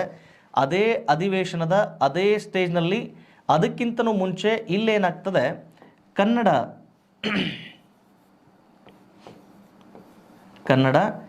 ಏಕೀಕರಣ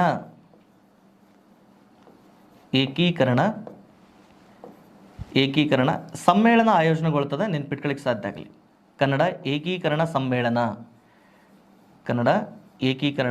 ಸಮ್ಮೇಳನ ಇದೇ ವ್ಯಾಪ್ತಿಯೊಳಗೆ ಅಥವಾ ಇದೇ ಏನು ಕಾಂಗ್ರೆಸ್ ಅಧಿವೇಶನ ನಡೀತಾ ಇತ್ತಲ್ಲ, ಈ ಕಾಂಗ್ರೆಸ್ ಅಧಿವೇಶನ ನಡೆಯುವಂತಹ ವೇದಿಕೆಯ ಮೇಲೆ 1924ರೊಳಗೆ ಬೆಳಗಾವಿಯಲ್ಲಿ, ಎಲ್ಲಿ ಸರ್? ಬೆಳಗಾವಿಯಲ್ಲಿ ಏಕೀಕರಣ ಸಮ್ಮೇಳನ ಆಯೋಜನೆಗೊಳ್ತದೆ. ನೆನಪಿರಲಿ, ಏಕೀಕರಣ ಸಮ್ಮೇಳನಗಳು ಸುಮಾರು 10 ಸಮ್ಮೇಳನಗಳು ಆಯೋಜನೆಗೊಳ್ತವೆ. ಆ 10 ಸಮ್ಮೇಳನಗಳಲ್ಲಿ ಅತ್ಯಂತ ಪ್ರಮುಖವಾಗಿದ್ದಂಥದ್ದು ಯಾವುದು ಅಂದರೆ ಈ ಕರ್ನಾಟಕ ಏಕೀಕರಣ ಸಮ್ಮೇಳನ ಬೆಳಗಾವಿಯಲ್ಲೂ ಆಯೋಜನೆಗೊಂಡಿರ್ತಕ್ಕಂಥದ್ದು. ಯಾಕಿದು ತುಂಬ ಪ್ರಾಮುಖ್ಯತೆ ಅಂತ ಬಂದಾಗ, ಅವತ್ತು 1924ರಲ್ಲಿ ಏನಾಗಿರ್ತದೆ, ಬೆಳಗಾವಿ ಒಳಗೆ ಕಾಂಗ್ರೆಸ್ ಅಧಿವೇಶನ ಆಯೋಜನೆಗೊಂಡಿರ್ತದೆ. ಅದು ವಿಶೇಷತೆ ಪಡ್ಕೊಂಡಿದ್ದು ಯಾಕೆ ಅಂತಂದರೆ ಗಾಂಧೀಜಿಯವರ ಅಧ್ಯಕ್ಷತೆ ವಹಿಸ್ಕೊಂಡಿರುವ ಆಧಾರದ ಮೇಲೆ. ಗಾಂಧೀಜಿಯವರ ಅಧ್ಯಕ್ಷತೆ ವಹಿಸ್ಕೊಂಡಿದ್ದಂತಹ ಮೊದಲ ಮತ್ತು ಕೊನೆಯ ಸಮ್ಮೇಳನ ಅಥವಾ ಕಾಂಗ್ರೆಸ್ ಅಧಿವೇಶನ ಅಂತಂದರೆ ದಟ್ ಈಸ್ ಬೆಳಗಾವಿ ಕಾಂಗ್ರೆಸ್ ಅಧಿವೇಶನ. ಇಲ್ಲಿ ಇದು ಯಾಕೆ ವಿಶೇಷತೆ ಅಂತ ಬಂದಾಗ, ಅದೇ ಅಧಿವೇಶನದ ವ್ಯಾಪ್ತಿಯ ಅದೇ ಅಧಿವೇಶನದ ವೇದಿಕೆಯಲ್ಲಿಯೇ ಕರ್ನಾಟಕ ಏಕೀಕರಣ ಸಮ್ಮೇಳನ ಕೂಡ ಆಯೋಜನೆಗೊಂಡಿರ್ತದೆ. ಇದರ ಅಧ್ಯಕ್ಷತೆಯನ್ನು ಯಾರು ವಹಿಸ್ಕೊಂಡಿರ್ತಾರೆ ಅಥವಾ ಇದರ ನೇತೃತ್ವ ವಹಿಸ್ಕೊಂಡವ್ರು ಯಾರು ಅಂತಂದರೆ ಗಂಗಾಧರರಾವ್ ದೇಶಪಾಂಡೆ ಅವರು. ನೆನ್ಪಿಟ್ಕೊಳ್ಳಿ, ಗಂಗಾಧರರಾವ್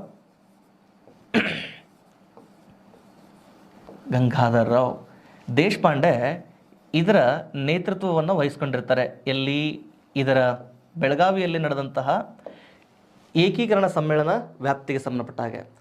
ಇಲ್ಲೇ ವ್ಯಾಪ್ತಿಯೊಳಗೆ ಈ ಹುಯಿಲ್ಗೋಳ ನಾರಾಯಣರಾವ್ ಅವರು ರಚನೆ ಮಾಡಿದಂತಹ ಗೀತೆ ಉದಯವಾಗಲಿ ನಮ್ಮ ಚೆಲುವ ಕನ್ನಡ ನಾಡು ಎನ್ನುವಂಥದ್ದು. ಈ ಹುಲಿಗೌಡ ನಾರಾಯಣರಾವ್ ಅವರು ರಚನೆ ಮಾಡಿದಂತಹ ಗೀತೆ ಉದಯವಾಗಲಿ ನಮ್ಮ ಚೆಲುವ ಕನ್ನಡ ನಾಡು ಎನ್ನುವ ಗೀತೆಯನ್ನು ಅಷ್ಟೂ ಸಭಿಕರ ಮುಂದೆ ಗಂಗೂಬಾಯಿ ಹಾನಗಲ್ರವರು ಹಾಡ್ತಾರೆ. ಆ ಒಂದು ಹಾಡು ಈ ಕರ್ನಾಟಕ ರಾಜ್ಯದ ಉದಯವನ್ನು ಪ್ರೇರೇಪಿಸುವಂತಹ ಒಂದು ಹಾಡಾಗಿದ್ದು, ಆ ಮೂಲಕ ಅದು ಕೂಡ ಈ ಏಕೀಕರಣದ ಹೋರಾಟಕ್ಕೆ ಅತಿ ಮುಖ್ಯ ಕೊಡುಗೆ ಅನ್ನುವಂಥದ್ದನ್ನು ನಾವು ಗಮನಿಸಬೇಕಾಗ್ತಕ್ಕಂಥದ್ದು. ಇವೆಲ್ಲವನ್ನು ನೋಡ್ರಿ.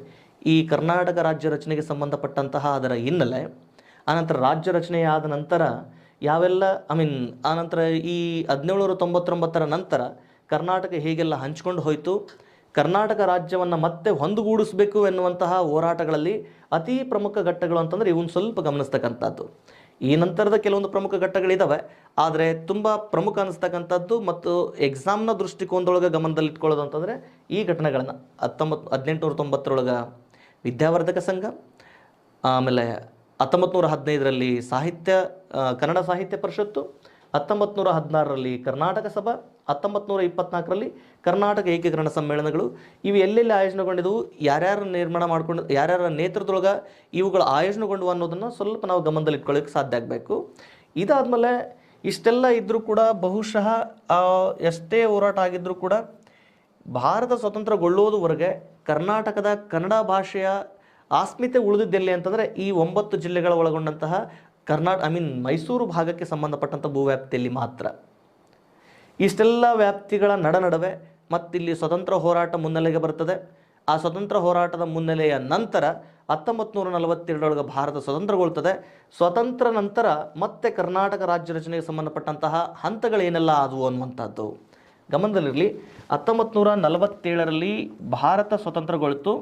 ಹಾಗೆ ಕರ್ನಾಟಕನೂ ಕೂಡ ಸುಮಾರು 555ರಿಂದ 560 ಸ್ಥಳೀಯ ಪ್ರಾಂತ್ಯಗಳಿದ್ದು ಅಂತ ಕೆಲವೊಂದಿಷ್ಟು ಜನ ಅಭಿಪ್ರಾಯ ಪಡ್ತಾರೆ. ಅವುಗಳಲ್ಲಿ ಕರ್ನಾಟಕವೂ ಸಹ ಒಂದಾಗಿತ್ತು. ಬಟ್ ಈ ಕರ್ನಾಟಕದ ಮೈಸೂರು ಪ್ರಾಂತ್ಯ ಏನಾಗಿರ್ತದೆ, ಭಾರತದ ಒಕ್ಕೂಟವನ್ನು ಸೇರ್ಪಡೆ ಆಗ್ತದೆ. ಭಾರತದ ಒಕ್ಕೂಟ ಸೇರ್ಪಡೆಯಾದಾಗ 1942 ಇನ್ನು ಭಾರತಕ್ಕೆ ನಮ್ಮದೇ ಆದಂತಹ ಒಂದು ಸಂವಿಧಾನದ ಲಭ್ಯತೆ ಇರಲಿಲ್ಲ. ಹಾಗಾಗಿ ಇಲ್ಲಿ ಒಂದಿಷ್ಟು ಏನಾಗ್ತದೆ, ಪ್ರಾಂತ್ಯಗಳ ಮೂಲಕ ಒಂದಿಷ್ಟು ಪ್ರತಿನಿಧಿಗಳನ್ನು ಅಲ್ಲಿಯ ಮುಖ್ಯಮಂತ್ರಿಗಳನ್ನಾಗಿ ಅಥವಾ ಪ್ರತಿನಿಧಿಗಳನ್ನಾಗಿ ಆಯ್ಕೆ ಮಾಡ್ಕೊಳ್ತಾರೆ. ಅದು ತಾತ್ಕಾಲಿಕ ಸರ್ಕಾರ. ಈ 1947 ಬಹುಶಃ ಮೈಸೂರು ಪ್ರಾಂತ್ಯದ ಪ್ರತಿನಿಧಿ ಯಾರಾಗಿ ಆಯ್ಕೆ ಆಗ್ತಾರಪ್ಪ ಅಂತಂದರೆ KC ರೆಡ್ಡಿಯವರು. ನೆನ್ಪಿಟ್ಕೊಳ್ಳಿ, ಯಾರು ಸರ್? KC ರೆಡ್ಡಿಯವರು ಈ ಮೈಸೂರು ಪ್ರಾಂತ್ಯದ ಪ್ರತಿನಿಧಿಯಾಗಿ ಆಯ್ಕೆ ಆಗ್ತಾರೆ. ಇವರನ್ನೇ ನಾವೇನು ಮಾಡಿದ್ದೇವೆ, ಮುಂದಿನ ದಿನಮಾನಗಳಲ್ಲಿ ನಾವು ಕರ್ನಾಟಕದ ಮೊದಲ ಮುಖ್ಯಮಂತ್ರಿ ಅಂತಂದೇಳಿ ಗುರುತಿಸ್ಕೊಂಡಿವೆ. ನೆನಪಿರಲಿ, KC ರೆಡ್ಡಿಯವರು ಆಯ್ಕೆಯಾಗಿದ್ದು ಎಲ್ಲಿಂದ ಅಂತಂದರೆ ಈ 9 ಜಿಲ್ಲೆಗಳನ್ನು ಒಳಗೊಂಡಿದ್ದಂತಹ ಮೈಸೂರು ಪ್ರಾಂತ್ಯದ ಪ್ರತಿನಿಧಿಯಾಗಿ ಆಯ್ಕೆ ಆಗ್ತಾರೆ. ಮುಂದಿನ ದಿನಮಾನಗಳಲ್ಲಿ ಇವರನ್ನೇ ನಾವು ಅಧಿಕೃತವಾಗಿ ಕರ್ನಾಟಕದ ಮುಖ್ಯಮಂತ್ರಿ ಅಂತಂದೇಳಿ ಘೋಷಣೆ ಮಾಡ್ಕೊಂಡಿದ್ದು. ಇದಾದಮೇಲೆ ಸರ್ 1950 ಸಂವಿಧಾನ ರಚನೆ ಆಯಿತು. ಸಂವಿಧಾನ ರಚನೆ ಆದಮೇಲೆ ಇಡೀ ಭಾರತದಲ್ಲಿ ಪ್ರಜಾಪ್ರಭುತ್ವದ ವ್ಯವಸ್ಥೆ ಆಡಳಿತ ಜಾರಿಗೆ ಬಂತು. 1951-52 ಇಡೀ ಭಾರತದಾದ್ಯಂತ ಈ ವರ್ಷದಲ್ಲಿ ಚುನಾವಣೆ ಆಯೋಜನೆಗೊಂಡು, ಸಾರ್ವತ್ರಿಕ ಚುನಾವಣೆ ಆಯೋಜನೆಗೊಂಡ ವರ್ಷ ಅಂತ ಬಂದಾಗ 1951-52 ವ್ಯಾಪ್ತಿಯೊಳಗೆ ಈ ವ್ಯಾಪ್ತಿಯಲ್ಲಿ ಕರ್ನಾಟಕಕ್ಕೆ ಮುಖ್ಯಮಂತ್ರಿಯಾಗಿ ಆಯ್ಕೆಯಾಗದವ್ರು ಯಾರಪ್ಪ ಅಂತಂದರೆ ಎಸ್ ನಿಜಲಿಂಗಪ್ಪರವರು. ನೆನಪಿರಲಿ, ಈ ಸಮಯದೊಳಗೆ ಕರ್ನಾಟಕದ ಮುಖ್ಯಮಂತ್ರಿಯಾಗಿ ಆಯ್ಕೆಯಾದವರು ಯಾರಪ್ಪ ಅಂತಂದರೆ ಎಸ್ ನಿಜಲಿಂಗಪ್ಪ. ನೆನಪಿರಲಿ, ಈ ಎಸ್ ನಿಜಲಿಂಗಪ್ಪ ಆಯ್ಕೆಯಾಗಿದ್ದು ಹೇಗೆ ಅಂತಂದರೆ ಈ ಜನಪ್ರತಿನಿಧಿಗಳು ಆಯ್ಕೆ ಮಾಡುವ ಆಧಾರದ ಮೇಲೆ ಚುನಾವಣೆಯ ಮೂಲಕ. ಕರ್ನಾಟಕದ ಮೊದಲ ಮುಖ್ಯಮಂತ್ರಿ KC ರೆಡ್ಡಿಯವರಾದರೆ ಕರ್ನಾಟಕದಿಂದ ಮೊದಲ ಮುಖ್ಯಮಂತ್ರಿಯಾಗಿ ಚುನಾಯಿತರಾದವರು ಯಾರು ಅಂತ ಬಂದಾಗ ದಟ್ ಈಸ್ ಎಸ್ ನಿಜಲಿಂಗಪ್ಪರವರು. ನೆನಪಿರಲಿ, ಇವರಿಬ್ಬರ ಮೇಲೆ ಏನೆಲ್ಲ ನಮಗೆ ಸಾಮಾನ್ಯ ಜ್ಞಾನದ ಆಧಾರದ ಮೇಲೆ ಪ್ರಶ್ನೆ ಕೇಳ್ಬೋದು ಅಂತಂದರೆ, ಮೊದಲ ಮುಖ್ಯಮಂತ್ರಿ KC ರೆಡ್ಡಿ, ಮೊದಲಿಗೆ ಕರ್ನಾಟಕದ ಮುಖ್ಯಮಂತ್ರಿಯಾಗಿ ಚುನಾಯಿತರಾದವರು ಯಾರು ಅಂತ ಬಂದಾಗ ಎಸ್ ನಿಜಲಿಂಗಪ್ಪರವರು. ಈ ಒಂದು ಸ್ವಲ್ಪ ಅಂಶಗಳನ್ನು ಗಮನದಲ್ಲಿಟ್ಕೊಳ್ಳಿ. ಈ ಎಸ್ ನಿಜಲಿಂಗಪ್ಪರವರು ಆಯ್ಕೆಯಾದ ನಂತರ, ಬಟ್ ಇವರು ಆಯ್ಕೆಯಾದಂತಹ ಸಂದರ್ಭದೊಳಗೆ ಕೇವಲ ಕರ್ನಾಟಕದ ಭೂವ್ಯಾಪ್ತಿ ಏನಾಗಿತ್ತು, 9 ರಾಜ್ಯಗಳಿಗೆ ಮಾತ್ರ ಸಂಬಂಧಪಟ್ಟಿತ್ತು. ಈ 9 ರಾಜ್ಯಗಳಿಗೆ ಸಂಬಂಧಪಟ್ಟಂತಹ ಈ ಕರ್ನಾಟಕದ ಭೂವ್ಯಾಪ್ತಿ ಇವರ ಆಡಳಿತ ಅವಧಿಯಲ್ಲಿಯೇ ಅಖಂಡ ರಾಜ್ಯವಾಗಿ ನಿರ್ಮಾಣಗೊಳ್ತು. ಆ ಅಖಂಡ ರಾಜ್ಯವಾಗಿ ನಿರ್ಮಾಣಗೊಳ್ಳಬೇಕಾದ್ರೆ ಇವರ ಹಂತದೊಳಗೆ ಏನೆಲ್ಲ ಬೆಳವಣಿಗೆಗಳು ಆದವು, ಅವುಗಳ ವ್ಯಾಪ್ತಿಯೊಳಗೆ ಇವರು ಹೇಗೆ ನೇತೃತ್ವವನ್ನು ವಹಿಸ್ಕೊಂಡ್ರು ಅನ್ನೋದನ್ನು ನಾನು ಮುಂದಿನ ತರಗತಿಯಲ್ಲಿ ನಿಮ್ಮ ಮುಂದೆ ವಿಸ್ತರಣೆ ಮಾಡ್ತಾನೆ. ಆದ್ಮೇಲೆ ಇಲ್ಲಿಯವರೆಗೂ ಈ ತರಗತಿಯನ್ನು ಸುದೀರ್ಘವಾಗಿ ಅವಲೋಕಿಸಿರುವಂತಹ ತಮ್ಮೆಲ್ಲರಿಗೂ ಈ ಮೂಲಕ ಧನ್ಯವಾದಗಳನ್ನು ಅರ್ಪಿಸ್ತಾ, ಆದ್ಮೇಲೆ ಸಂತೋಷ್ ಲಾಡ್ ಸರ್ ಅವರು ನಿನ್ನೆ ತಾನೇ ತಮ್ಮ ಹುಟ್ಟುಹಬ್ಬವನ್ನು ಆಚರಣೆ ಮಾಡಿಕೊಂಡಿದ್ದಾರೆ. ಅವ್ರಿಗೆ ಈ ತಮ್ಮ ಸಮಸ್ತ ಕರ್ನಾಟಕದ ಶಿಕ್ಷಣ ಪ್ರೇಮಿಗಳು, ಆನಂತರ ಈ ಸ್ಪರ್ಧಾಕಾಂಕ್ಷಿಗಳು ಅವರೆಲ್ಲರ ಪರವಾಗಿ ಅವ್ರಿಗೆ ಈ ಮೂಲಕ ಹುಟ್ಟುಹಬ್ಬದ ಶುಭಾಶಯಗಳನ್ನು ಈ ಮೂಲಕ ತಿಳಿಸೋದಕ್ಕೆ ಇಷ್ಟಪಡ್ತಾನೆ. ಆದ್ಮೇಲೆ ಸಂತೋಷ್ ಲಾಡ್ರವರು ಸಂತೋಷ್ ಲಾಡ್ ಫೌಂಡೇಶನ್ ಆಮೇಲೆ ಆನಂದ್ ಕಲಾಲ್ ಸರ್ ಅವರು ಈ ಒಂದು ಆನ್ಲೈನ್ ಶಿಕ್ಷಣದ ಮೂಲಕ ಬಹುಶಃ ಈ ಸ್ಪರ್ಧಾ ಶಿಕ್ಷಣ ಅಥವಾ ಸ್ಪರ್ಧಾತ್ಮಕ ಪರೀಕ್ಷೆಗಳಲ್ಲಿ ಒಂದು ಉತ್ತಮವಾದಂತಹ ಸಸಿಯನ್ನು ನೆಟ್ಟಿದ್ದಾರೆ. ಅದು ಬಹುಶಃ ಅತಿ ಕಡಿಮೆ ಅವಧಿಯೊಳಗೆ ಅತಿ ದೊಡ್ಡ ಮರವಾಗಿ ಬೆಳೀತಾ ಇರೋದು ಎಲ್ಲರಿಗೂ ತುಂಬ ಖುಷಿಯ ವಿಚಾರ. ಸೊ ಆದ್ಮೇಲೆ ಈ ಒಂದು ಮರ ಇನ್ನೂ ಅಷ್ಟು ದೊಡ್ಡ ಮಟ್ಟದ ಹೆಮ್ಮರವಾಗಲಿ, ಸಾವಿರಾರು ಸ್ಪರ್ಧಾಕಾಂಕ್ಷಿಗಳು ಈ ಒಂದು ತರಗತಿಗಳ ಉಪಯೋಗವನ್ನು ಪಡೆದುಕೊಳ್ಳಿ, ಆ ಮೂಲಕ ಅವರ ಜೀವನವನ್ನು ಕೂಡ ರೂಪಿಸ್ಕೊಳ್ಳಿ. ಅದಕ್ಕೆ ಈ ಸಂಸ್ಥೆಗೆ ಎಲ್ಲರೂ ಆಭಾರಿಯಾಗಿರೋಣ ಅಂತ ಹೇಳ್ತಾ ಇವತ್ತಿನ ತರಗತಿಯನ್ನು ಇಲ್ಲಿಗೆ ಮುಕ್ತಾಯಗೊಳಿಸ್ತಾ ನೆಕ್ಸ್ಟ್ ಮುಂದಿನ ತರಗತಿಯಲ್ಲಿ ನಾನು ಮತ್ತೆ ಇದೇ ವಿಷಯವನ್ನು ಮುಂದುವರಿಸ್ಕೊಂಡು ಬರ್ತೇನೆ. ಅಲ್ಲಿವರೆಗೂ ಸುರಕ್ಷಿತವಾಗಿರಿ. ಧನ್ಯವಾದಗಳು.